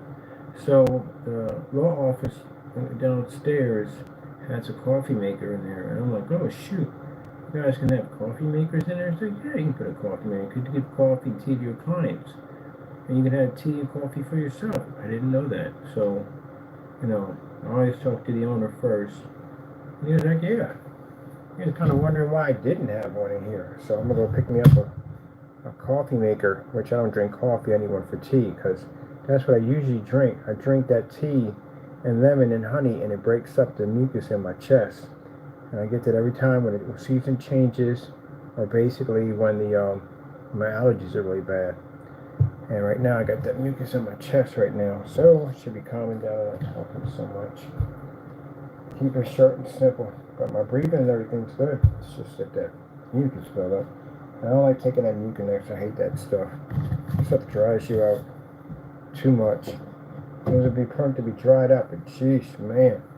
I feel like SpongeBob when you basically got all the water got sucked out of him. That's how you feel. So I'm waiting for the PC to shut off. I'm gonna go in and grab the rest of my stuff here, tidy up, and neaten things up in here, and then we get ready to size the PC. Over here, I have to take it apart. Thank goodness it's only attached to 2 screws, and go from there. Get all this stuff cleaned up a little bit. I think the templates for that actually fit perfectly on that side over there. With the power supply fits perfectly in there too. I might put the power supply, but I gotta do a paint job in the other PC with that. Not today, but soon. Look at you! Look at you! Look at all extra. Extra sneaky. Extra sneaky. Who made you extra sneaky? Who did? Who did it? Who made you extra sneaky? I'm sitting there like, when's the PC going to shut off? And I just realized that's the air cleaner going off in the background. So give that a minute. Let that shut off.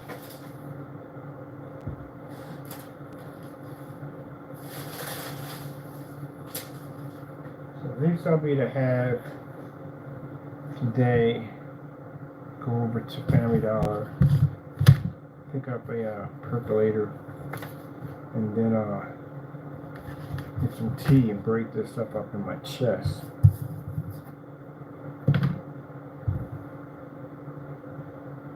That stuff happened that quick, like that quick. It must have been in there for a bit, because the minute I walked out in the cold, boof, it hit. On top of that, I get me a thermal hoodie. I pick one up too. I should pick one up a long time, but I ain't around to get one yet. Down here, I rarely buy a coat. You really don't need it. Everything is right next to each other. I ain't got to travel any distance anywhere. Everything is right next to each other. This is really, really, really, really frigid cold. You definitely have to get one. I'm gonna pick up one of those Eskimo joints. I've been wanting one of those for a while. Big old Eskimo coats with the fur around the hood. I'm gonna get me one of those. That thermal insulating inside. Columbia, I think it's Columbia makes some things. I'm gonna get me one of them. Get some of those Colombian boots. I like them things. Get me a pair of them this year. Because I plan to be out and about. Stuff like that. And I There we go. All right. Get this done. Let's get this all organized, cleaned up. I still got to finish painting on this PC over here. I'm working on. I started working on that when I came in. Trying to get that finished. Actually, I got that done late last night before I left out.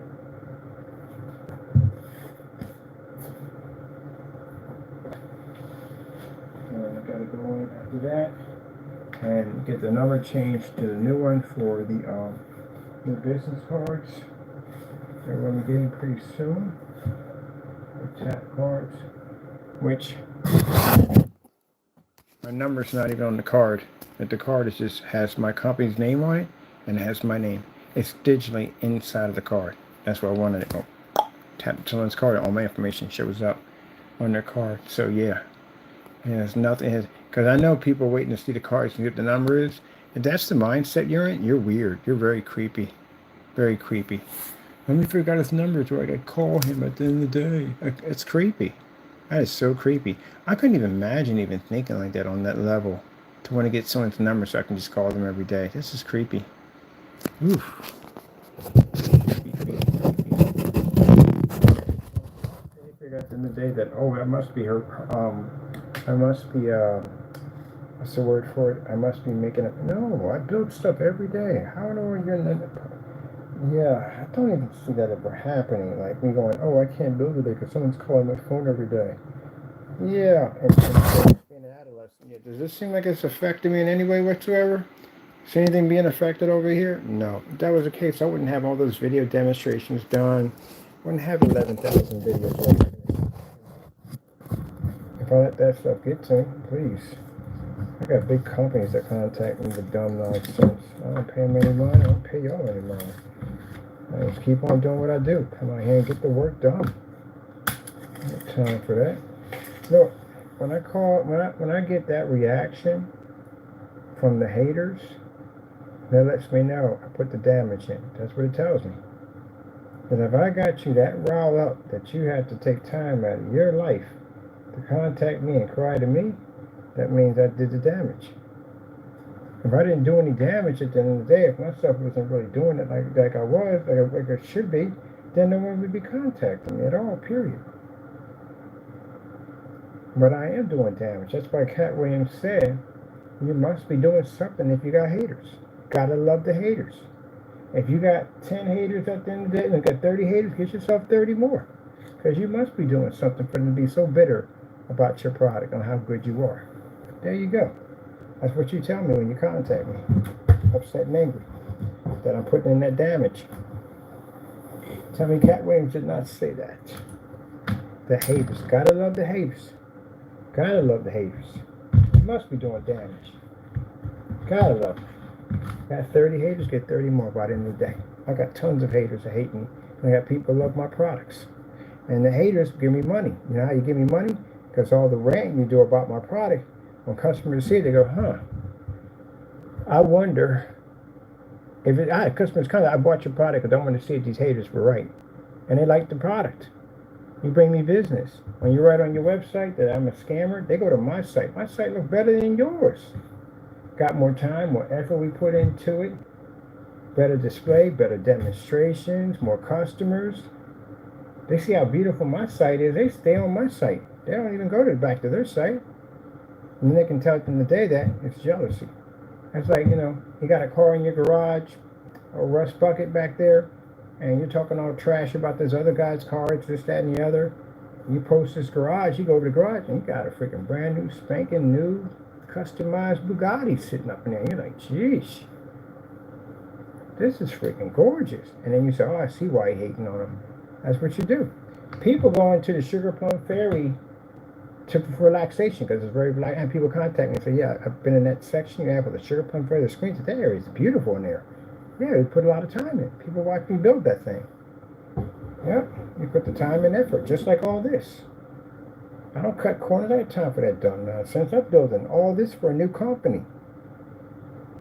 We went there and built different environments, all those different environments designed, took a room, coated the whole room, bone white, $80 for a high-performance white paint to coat the room all white, to bring in more light. Designing levitating screens, it takes time to build all that stuff. You got to put effort in what you do. If you don't put any effort in, it's not worth your time. It's not worth anybody else's time.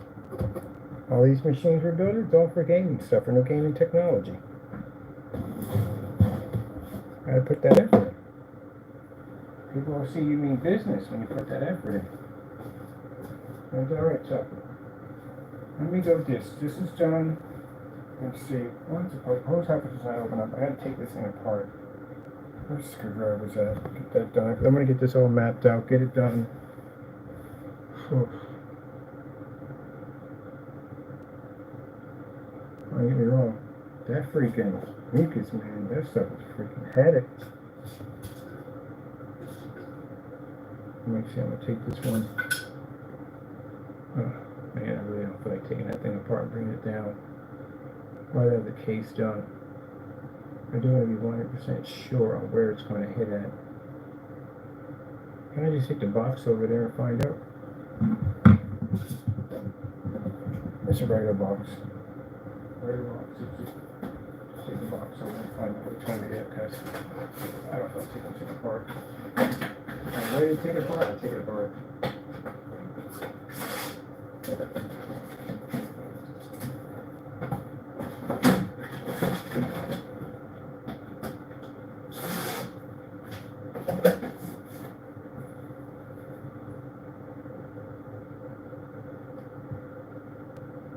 This is much easier to go here to here. Alright, that's much easier to do. Much easier. Definitely much easier. Give me. Get over here. Raw. Talk about your raws. Your mowies and your raws. Your raws and your mousies and mousies and your raws.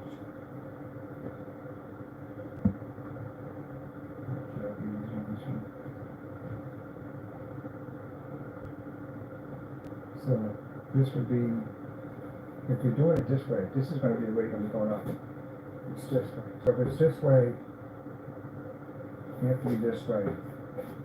Yeah, because it's going to rise this way. So if it's going to rise this way, this is the half it's going to be at. So it has to come here. That's what's going to have to hit.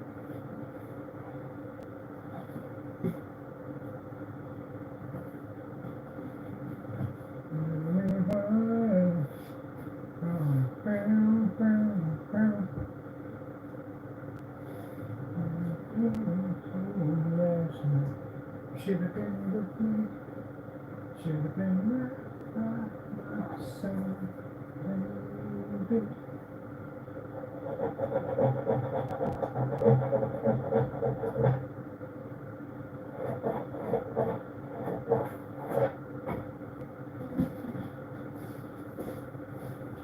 Makes my job so much easier.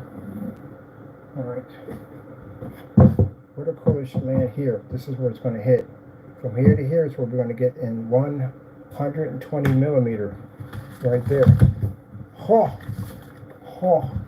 Man, indeed, man, because I got freaking mucus in my chest, man, to get this stuff out of it for Thanksgiving here. Because I plan to have macaroni and cheese, people. Plan to have macaroni and cheese. Cheese, George. Cheese. Yeah, I plan to have cheese, people. Cheese.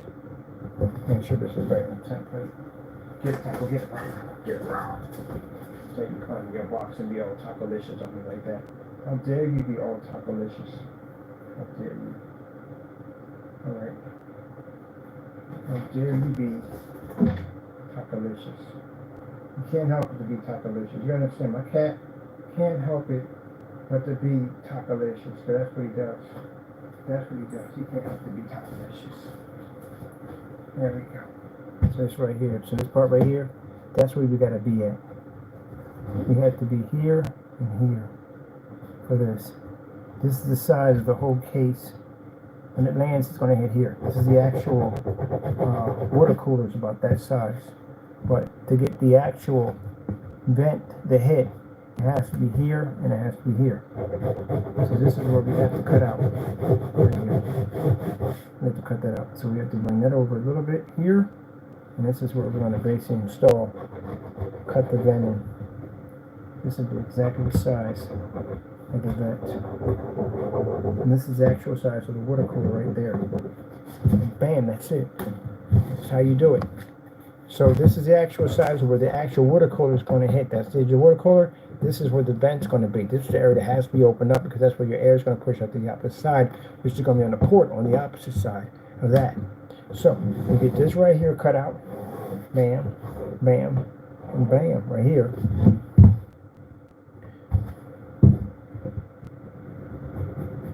Kitchen gun. You remember kitchen gun? I love you, kitchen gun. Bam, bam, bam. Kitchen gun. I thought that was the funniest thing I've ever seen in my entire life. Kitchen guns. You haven't seen kitchen gun? You have missed out in life. Then we take this port right here, stick it back here, but it's better. We don't get to see it anyway. Period. Let me see.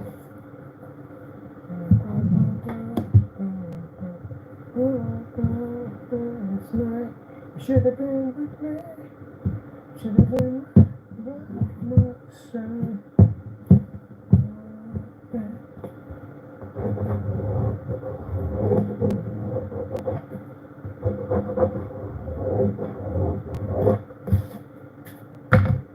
See?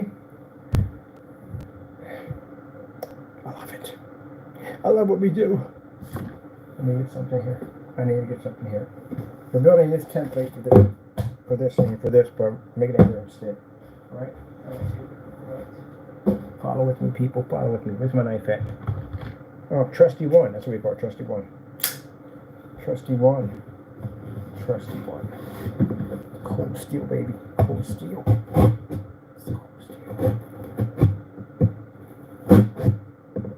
Make sure you don't your fingers. Just jab it over there. Because this thing will slice you open. It's very sharp. I sharpen it. Well, I actually got to sharpen it again.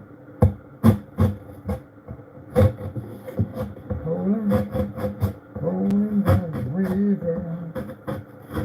I forgot. Stop talking so much. Remember, your chest is coming as it is. It hurts. It hurts a little bit.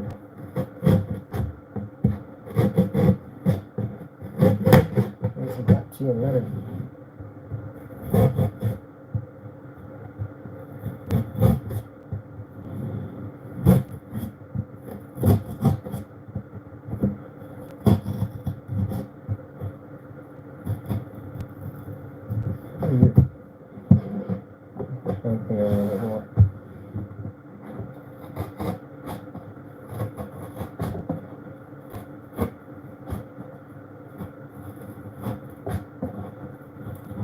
Something here says, oh yeah, because there's I'm gonna make the box a little bit of a ridge here, a little double-sided tape. Ooh. Careful, I don't want to lose any fingers in the process of this.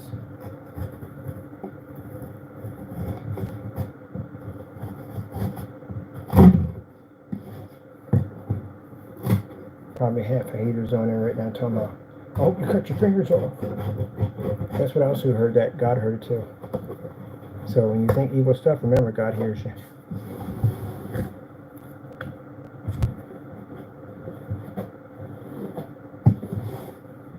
That's why the guy sat there and said he's in NASCAR. He said, man, I know up there in that crowd, there's going to be at least 5 or 10 individuals that I hope when I get into a wreck, so they can see something exciting. And he's 100% right about that. That's jacked up if you think that way. I would never hope that a man's driving in a car that's traveling that fast would slam a wall and almost lose his life. But there are literally people up there that are hoping, and literally said that there are people hoping that I get into a wreck. So it'd be the highlight of their day. I mean, you are one sick individual. But don't worry. God hears you at the end of the day. And you better pray He has mercy on you. Because again, leaving from that race, you can literally get into an accident. God forbid it happens. But again, if you're going to be thinking of something like that seriously, it's pretty messed up. Then, and you want to pray when you get in the car, say, Lord, please bless us to have a safe drive home. After wishing a man would wreck out and have a car accident in the middle of a freaking, race championship or whatever he's on the racetrack. Think about that. Doing yourself, okay? Think about that. So you're sitting there thinking at the end of the day, I hope Mr. Bird cut a finger off. Then, same thing can happen to you. You could be in the kitchen cutting something, and your finger will come clean off. Your words are very, very powerful. You have to understand. Things that you say out of your mouth are very powerful, and they can come to life very easy. The very thing you wish on another can easily happen to you, just like that. And very careful on what you say.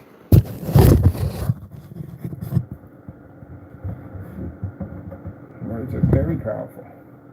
And your Heavenly Father hears all that you think, and knows all that you do before you can do it. You have to be careful with how you think, what you do. Same thing for me. Same thing goes for me. I don't think at the end of the day that because I'm a Christian man that I'm exalted from any of that. No. I'm the one that's supposed to know better because I know. So be very careful what you say and what you do. Because I did it already. I did that one. Never forgot it. As long as I live and never will. Life experiencing. What they call life-changing experience. Where you witness something that will change your life and you will never be the same because of it. Life-changing experience. I've watched my very words come to life right in front of me in an instant. Careful what you say.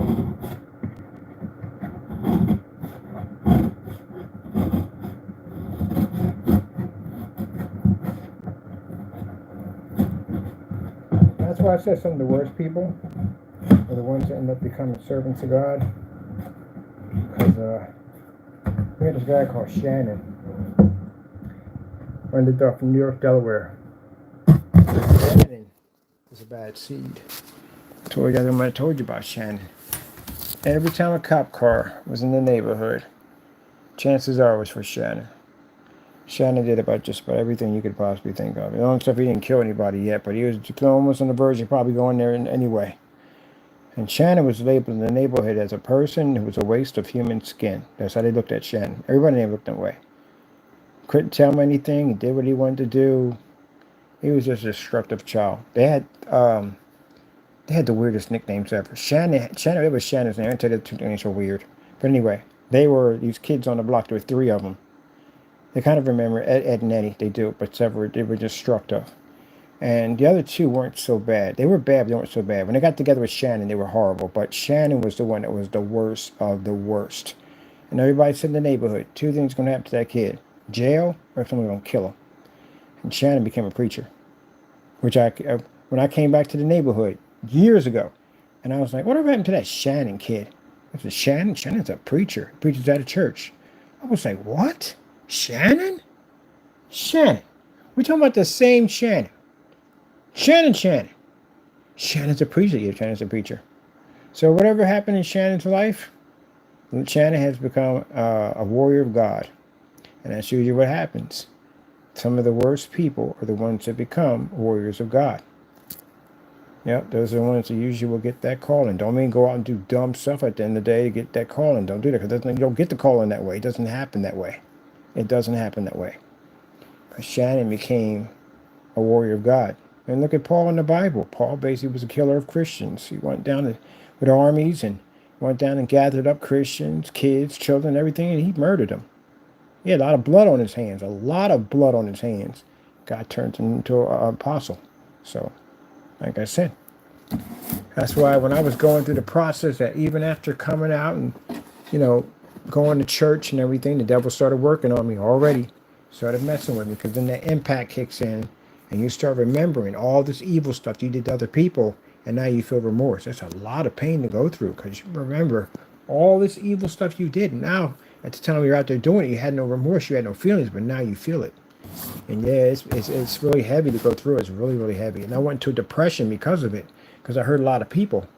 And I'm seeing these people every day that forgive me, but I can't forgive myself.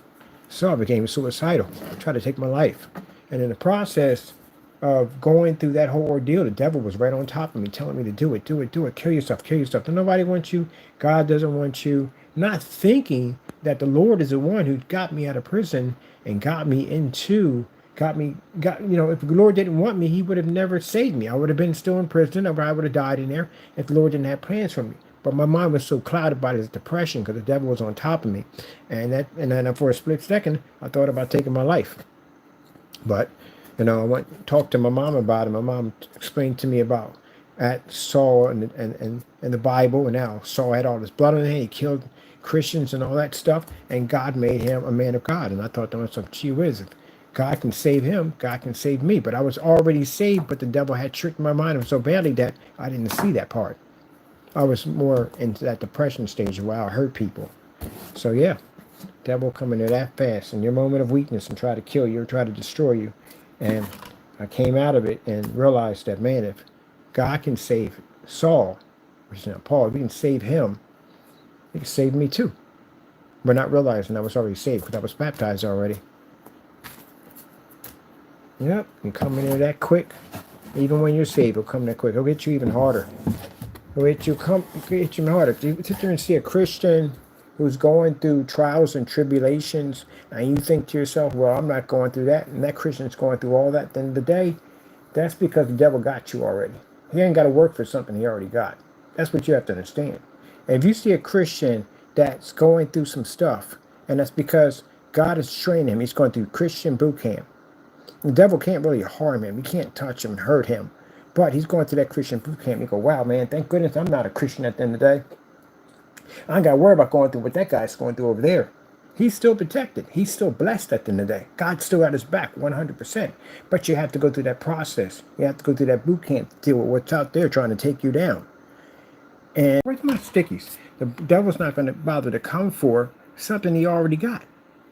Why am I going to work for you? I already got you already. That Christian over there, on the other hand, I don't have him. So I'm going to work twice as hard on him so I can get him. And it's probably a glorious trophy for him to be able to get a Christian to turn and fall so he can take him. That has got to be a trophy for him. So if God's working on you, then if things ain't working out for you and they're going downhill in every direction, that's because God's calling you. But if you go see a Christian man out there and he's going through his trials and tribulations and you're thinking at the end of the day, you got it good, actually you got it the worst because the devil already owns you. That's why he's not fighting for you. You're not going to fight for something that you own. You fight for things that you don't own. And when mom told me that, I was like, oh, shoot, I never really thought about it that way. She said, yeah, because he's after you. He already had you already, and he lost you, and now he wants you back. And he's doing whatever it takes to get you back. But for somebody he already has, ain't going to bother with you much. Oh, he's definitely going to try to kill you. That's definitely about it. He's definitely going to try to kill you. That's definitely going to happen. Hey, what do you want you for, a best friend or social media buddy or somebody to play video games with? No. He needs you off this earth as fast as possible. Because the minute you leave off this earth, your salvation to be saved under the blood of Christ is gone. That's why he doesn't want you here, period. That's why he tried to kill Jesus. He sat there and told Jesus to jump off the side of this mountain. Oh, surely if you're God at the end of the day, the angels will save you, jump off. Because, if that body died, that sacrificial body died, all of us would have been doomed and he would have had us. That's his whole plan from day one. So you're no good to him alive. You need to die so he can get you in the next life so there's no salvation left for you. And he knows you automatically are his and you belong to him 100%. He doesn't have to worry about losing you to becoming a Christian. He has to worry about fighting for you extra hard. None of that. He already got you. There you go. That's what I told you. You don't understand. There's a bigger plan going on this planet besides your cars and your jobs and all that stuff that you have that's, keeping you occupied. There's a bigger plan going on. All right. Kaboom! We got a perfect cut hole right through here. One time with my hand, one time it blocked, and I was like, we can fix it. This is why we put in the bendy duct system. Bendy duct system. It bends a little bit, so it goes to the duct system. It's bendy. Bendy, people. Bendy. I like that name. Oh, bendy. Futurama. Bender. We have to build a bender. I love Futurama. We're going to have to build a Futurama PC one day. We're going to have to build one. Definitely. I can't build the starship, so I'm definitely buying the starship. And the little characters. But we have to do something pretty cool with it. We have to do a Futurama. We have to do a Futurama. Have to do a Futurama. It's going to be freaking cool, people. It's going to be freaking cool. It's going to be extra bendy. Today's word is whimsical. Whimsical. Whimsical. It hurts when I stand up. That's what it is. I just realized that. It doesn't hurt when I walk. It really when I stand up. It hurts a little bit. When I sit down, I'm okay. Whimsical is the word for today. Whimsical. When your wife makes the Thanksgiving turkey, you go, this is absolutely whimsical. She will laugh about it. She'll find it funny. You go to someone's house and you make the turkey, you give a toast. This turkey is absolutely whimsical. It's a beautiful word. I love whimsical. What I can say is immaculate. It's immaculate. Absolutely immaculate. How was the Thanksgiving turkey? It was absolutely immaculate. My sister says another way how she says it. I say it that way. She says it a different way. She says there's another way she says it. It can both mean the same thing. How dare you challenge me? Google challenge. Where the frick are the stickies at? See, I have these things. I lose these things. Like literally lose stickies all the time. Oh. Okay. Lord, I can't find the stickies. Just had them. Just lost them that quick. Just had them that quick. Just stickies, right?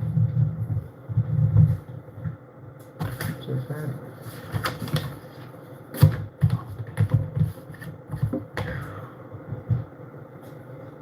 Just had it. What are we doing that quick? We already had a pack. I couldn't have gone through all of them that quick. This is in a row. Alright, yeah, because I need to. This is going to keep coming down. I need one sticky for that. I mean, you gotta hide through everything anyway, but still. I'd rather have it up there a little bit better. Oh no, I'll find them. I buried them in something. Who even knows? Let me see. Alright, so we have this right here for the duct system. That's for this side. Make sure everything right. Yeah. Square is the duct system. The circle is duct. Square is radiator. That's another right there. Alright. And then for the motherboard, which is exactly the same size as that one over there, which I'm glad I just looked at it. Just sized it up a little bit.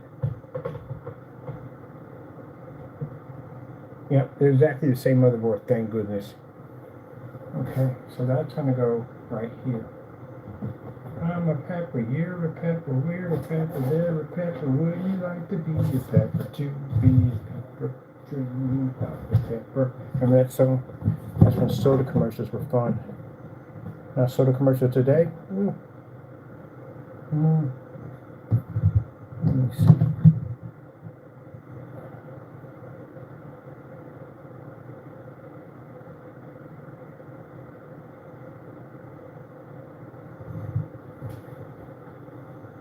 Even at that height,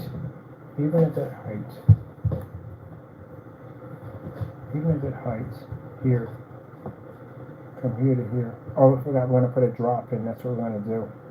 Okay. Put a drop duct system in there. That'll definitely work. Alright, so if we get a bigger graphic card, what we're going to do is, on the bottom of that piece right there, we're going to put an open area where half of the system can basically go into. Let me just make sure we can do this first.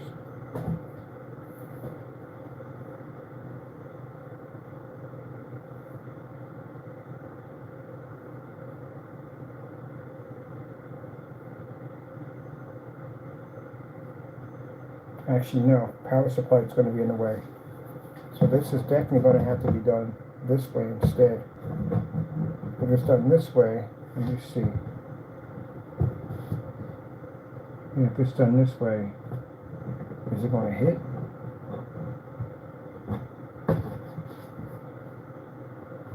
Let me take these out. Take out these tabs.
can't find our tape. Our labels, we can't find it. I can't find anything. I know I was putting stuff up, but then again, I don't know where I put stuff at. I just need the tabs here for the time being to give me an understanding of where we're at on this. But I know they're going to come up because there's not much on here for them to stick to anything. But this gives me an idea of exactly where we're at on this.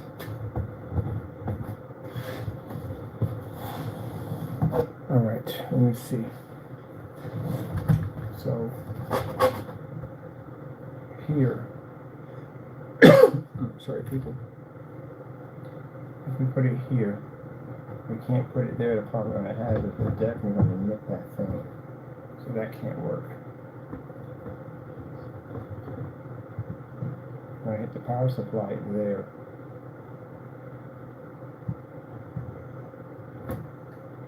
all right, this is a bit of an interesting one right here. It would have been easier if you stuck this over there. The power supply was on this side. This would have gave me plenty of room. I don't feel like recutting this thing again, because I have to recut the whole box all over again. It would just be too much work at the end of the day. So we could put a bridge here to bring this up a little higher, a half and half bridge. And if we bring it over, let me see how far much over we have to be. Yeah, we definitely have to put a bridge in there for this.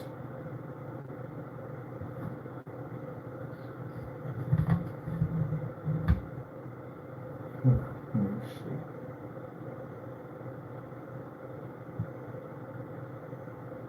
Yeah, this should have been there. It would have made it much easier. And we could put a drop here to bring in the rest of that. We do want to basically expand expand the size of our video card.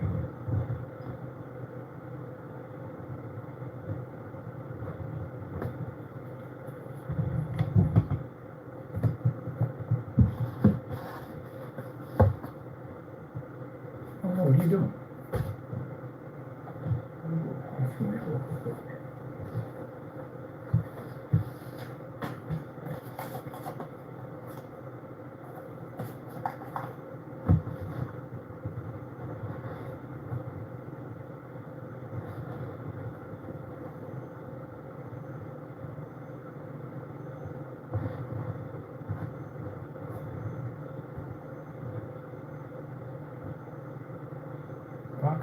Box system will make it so much easier.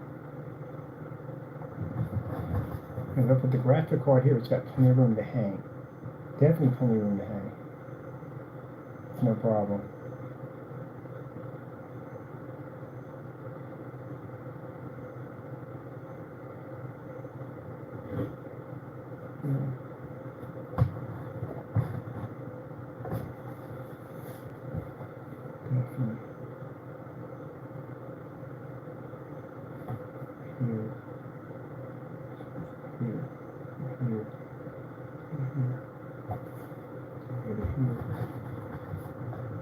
Bring it here, we got plenty of room.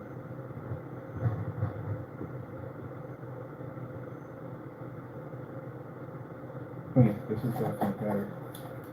Definitely better.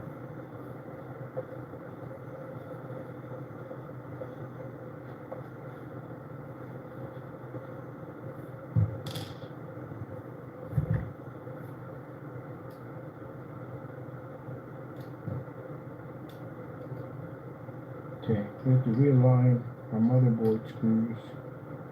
Definitely have to do it that way.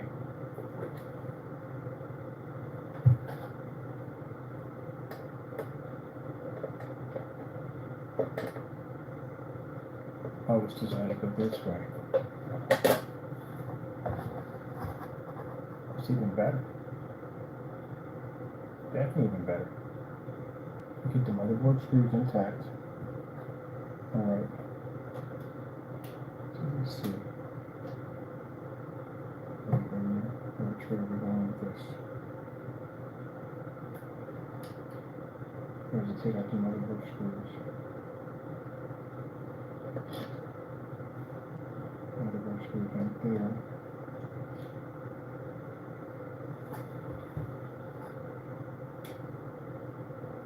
Oh, box here.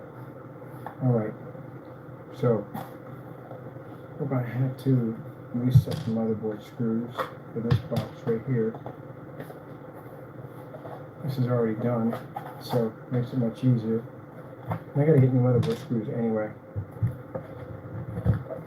So what we're going to do is, because if I basically, I'll bring it down so you can see it. That's what I'm doing here.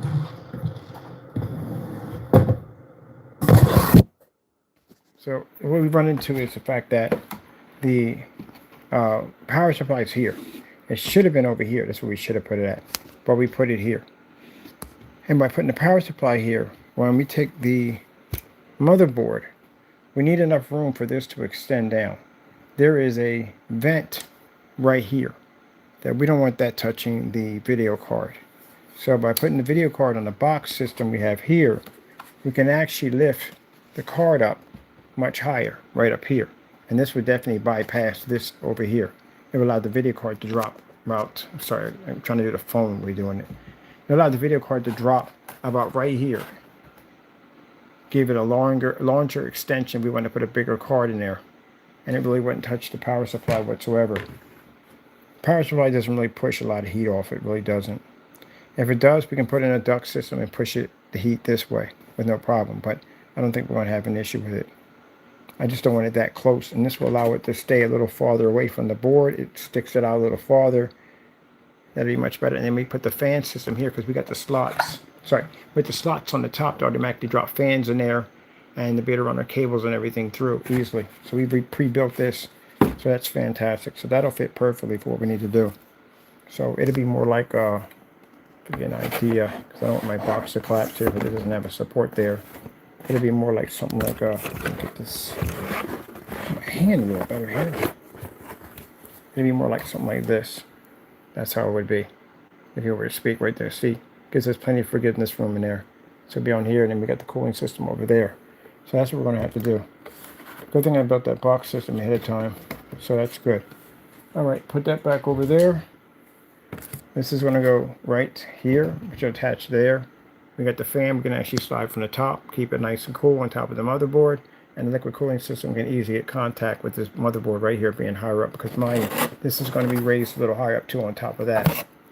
Our first fan for our liquid cooling system is going to hit here.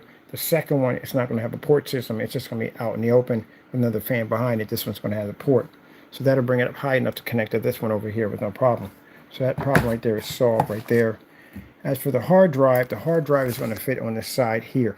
I'm going to drop the hard drive on the side, which I need to get that one assembled. So at least this is good. I just have to replace the hard drive screws on here. That's based about it. But they got to be glued in anyway, so that wasn't permanent anyway. And this will be for the hard drive, which the hard drives will sit on the side like this.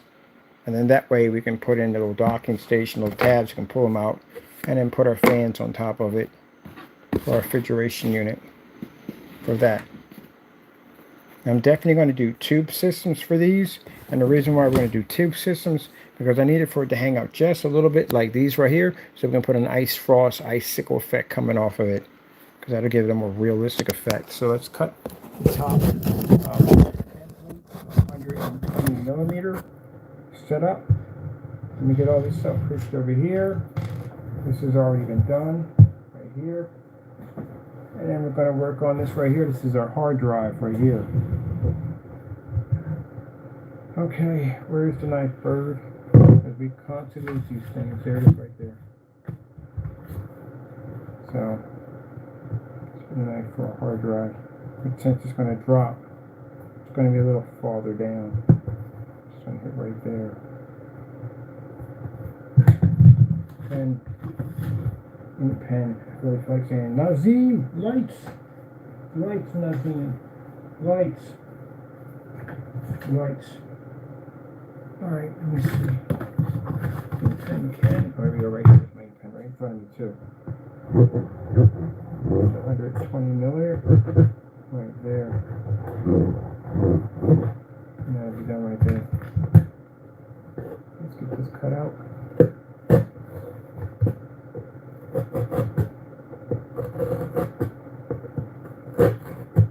I'll turn my PC back on because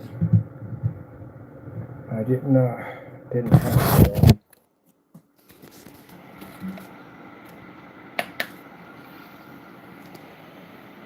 I like that button. Yeah, that button has to be taken off that because we need to seal that button onto the case. So I have to take that apart. Or just basically disconnect it. Actually, I like that setup. Leave that the way it is. I'm just going to buy me another one and just connect it in. I like that setup. I'm just tearing that up, right? Because went to work to put all that together. Still going to turn it into a block of ice.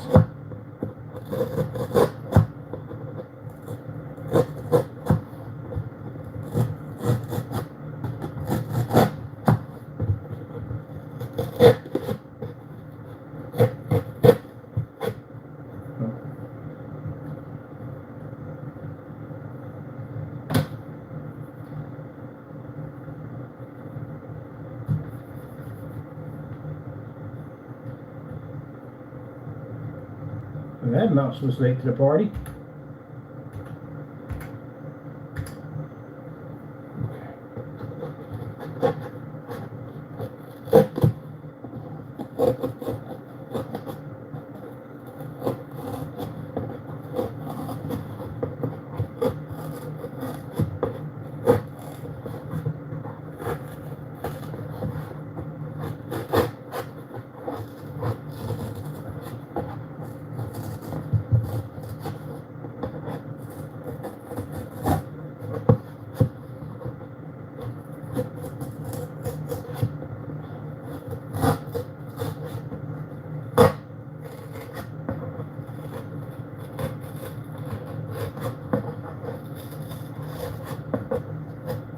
Okay. Alright, that's hard drive. Let's mark it. Case. Yeah, because again, over there, I should mark parts over the desk we should have. This is going to be for the refrigeration unit. We're still going to need for the refrigeration unit. Let me see. I think I want to put clear doors on it. I definitely want to put clear doors. I want to be able to see inside. There we had a problem with the clear doors. Here we won't have a problem with the clear doors. It would be so much easier to do. So we need 1, 2, 3, 4, 5, 6. We need 6 to complete the case there. Okay. I'm doing 6, 7, 8. I'll do 8 just in case. Just in the middle.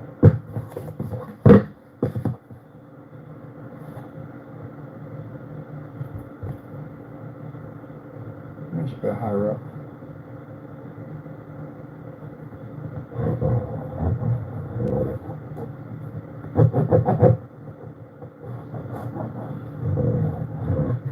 There's going to be one fan here to go through. And one fan go through there.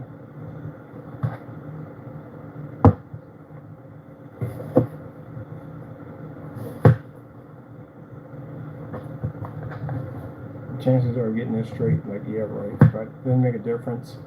Because we have to put a duct system on this side and that side, but it doesn't make a difference. It's not going to push all the way through. We have one part here, one part there. So, I like to get in there as straight as we can, but, you know.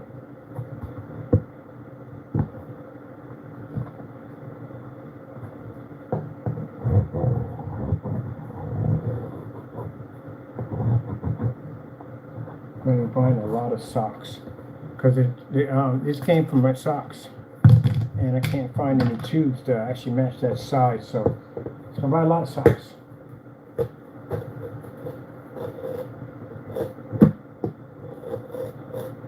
Unless we figure out some way how to make our tubes ourselves.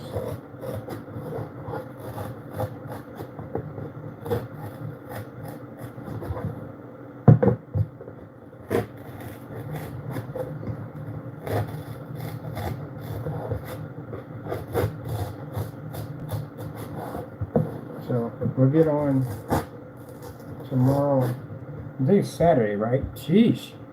Time goes so fast, it's not even funny how fast time goes. It's Saturday. Okay, Saturday, 8/21.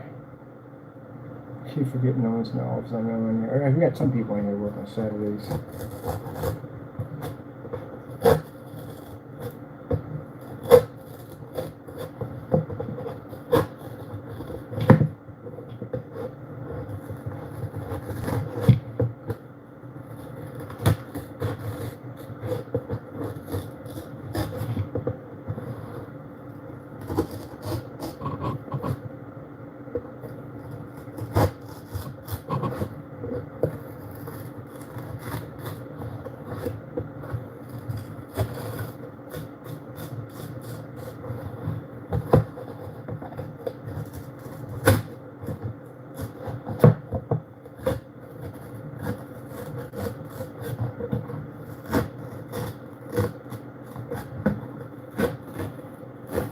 Man, this would be fantastic for AMSR because this sound is freaking. I like the sound.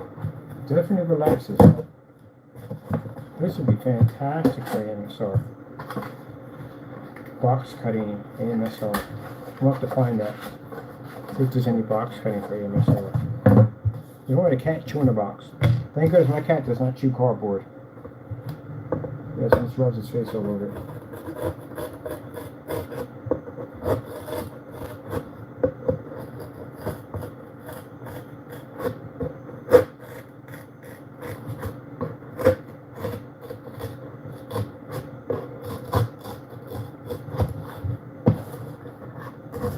So we're going to have this PC, because we got the parts ordered already. This PC is going to be built and painted.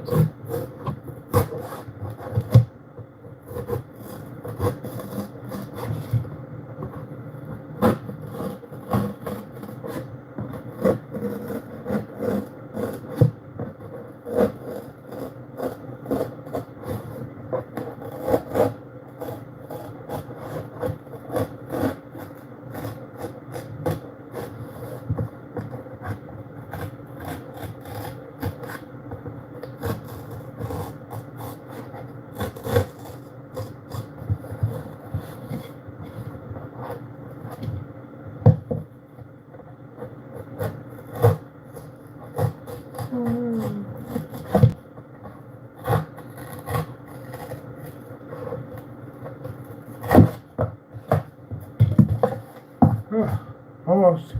Oh, can't see from there. Almost. Like I said, really to make a difference, because I said before, ducts is going to here. It's not going to go push all the way through. It's going to be one whole solid duct system. It's two. It's one here, short one here, and a short one here. This is going to be inside of our refrigeration unit. So that's what we're building right now. Refrigeration unit right there. Now, see how that sinks in because of the weight of the water on here? It's pretty heavy because there's a lot of water on here. So what we're going to do is we're going to basically reinforce that with another surface. Like, well, I think I just made that surface into a box. No, I didn't. It's right here. No, that's what we're painting on. I did make the surface into a box. All right, so I forgot it's Saturday, ain't it? It's Saturday. Post office doesn't close until 12 o'clock, so we got plenty of time to get the rest of the stuff in here. Are we going to build this today? Not really. We're just basically sizing everything up, getting all this stuff in here. I'm going to have the stuff. I got to order some of this stuff. We need that blue because we can't get it anyplace else, so we got to order that too. But the caulking I can go pick up today. That's not a problem. The button I got to order for it because we're not going to take that button apart. I like how we built that one. Leave that there. And we're definitely going to hook up double-sided Velcro for the liquid cooling system, radiator system. We're not going to use a magnet system for that. And as for the motherboard, we got the motherboard case. Screws coming, the post coming for that, so that's already set up and done for that. And power supply is going to fit right there nice and snugly, but that's going to be probably on a magnetic strip because I can remove it off at will with no problem. But this right here, we definitely got to reinforce it. And if I can get the glue, we can build this whole thing today. I like to have it all assembled today and ready for painting. We're going to do the entire case with a nice blue frost on it like that. And then all the pipes are going to be done in silver. Ooh. Some of the case is going to have some silver to it, and the rest of it's going to be covered over. I want the case like it's actually silver, but it's actually covered in some of that frost. So we need two different shades of silver to do it, because pipes can't be silver and the base can't be silver, it throws it off. So you have to add a kind of a black shadow effect to it. Definitely going to do a shadow effect around the pipes to make them stand out a little bit more. So that way it's not blending too well with the silver. Yep. And we can put some decorations on it. Definitely want to use some ice cubes and stuff on it. I definitely want to get my popsicles in there. I might put a couple of snowmen out there. That'd be pretty cool. Some snowmen. Yep. And we got to get some very black. So when I started with this, actually at the bottom. Still not the color. We had to mix green and blue because we didn't have any black. So now I found black food coloring. Yeah, because they make it for Halloween. And I couldn't find it. So now I did find it. So I'm going to drop some of that in there. And we're good to go. And this is actually the same color as the Snapple. Right in there. Like a Snapple, please. We got it frozen. So the cool thing about being able to have the box set up, because I finally got cold in my chest, definitely got to pick up a thermal t-shirt. I know the phone went out for a minute. I'm here thinking like I got to go buy me a thermal t-shirt today. I need one. Because again, wearing t-shirts and a hoodie is a bad idea. Probably got some cold in my chest. But I'm not coughing or anything. I don't got no fever or anything. Most likely for me to be a mucus buildup. But anyway, see how the rack is like that? It kind of looks like a cave in there. It's nice, but it's a cave. We need everything out in the open. You open the refrigerator, you know, it doesn't look like that. We need to look more like this. We need a flatter surface. And then we can coat everything in here in white, because that's what I wanted. I wanted like a refrigerator, you know, like that. That's what we need the inside of that to look like. We look like this. And we get more of an impact on that. So we're going to make it frosty like inside of that. That's how we're going to do it. And that way I can coat everything in white in here, and I can put the silver on the outside. And with the silver on the outside, I have a more realistic effect, and we can really make it look like it's ice in there. It's going to be pretty cool. And that's going to involve some really silver and white mica to make that look like it's actually ice in there. And it's going to look pretty cool. So then on this side, we're going to have our fan system here. We're going to have another surface here, and then we're going to have right here and here. And then this time we're going to have plexiglass doors put in, so that way we can see what's inside that refrigerator. Little handles on them, which I wanted to do over there, but we can't because that got in the way. We don't have that problem anymore. All right. Building with cardboard 101, and a cheap way to do it, so that way you can save some money on whatever build you're going to do. Let me see. I got a board here with holes in it. Just set the hard drive. Hard drive's over there. So what are we doing here? What's this? Are we putting 2 fans in the refrigerator? Refrigerator has 1 fan in it. It has one cooling system in it, so we don't need 2 in here. And I'm actually going to put little tassels on it, so when it's blowing, so the tassels moving like that. We're going to do that in there. So we have our drinks here. We got some popsicles coming in, some frozen pizza, stuff like that. In the refrigerator. And I am going to put in a temperature gauge unit in here, so you can show the temperature and all that stuff. So it's going to be pretty cool when we get done with it. All right, people. Thank you for your time. I appreciated you. At the end of the day, we got everything cut out, everything ready to go. All we got to do is just put it all together, and we're good. And then paint job and all that stuff, and then we can start putting the PC in and putting the rest of the artwork in, and we should be good. We're definitely going to have to pick up some of this silver tape, which is going to be needed for the outside of the refrigeration unit. Definitely going to be needing that. And also, too, for the outside of the back of this box, I do want to do a bit of a silver. No. Let's keep it to the refrigerator. Keep it all to the refrigerator. Okay, we'll definitely do that. Okay, I think the front interface here, right there, I think we're going to do that in a silver all the way around. And then have the compartment sticking out from there. Definitely. But wait a minute. The top of it. Going to have to do the top in silver too. That's the refrigeration unit right there. That's part of the power of the refrigeration unit. But I don't want any silver around my parts. I don't want anything conducting power through it. So no, we'll do that in a different frost area. We'll do it different in a frost paint job. Silver paint job with overshadow with some frost in it. That's what we're going to do. All right. Hope you enjoy. Thank you for your time. Of course, we thank our Lord and Savior Jesus Christ for blessing us with the knowledge and amazing technology, because if it weren't for him, none of this would even be possible. Thank you for your time. Happy Thanksgiving. Be safe out there, people, and God bless.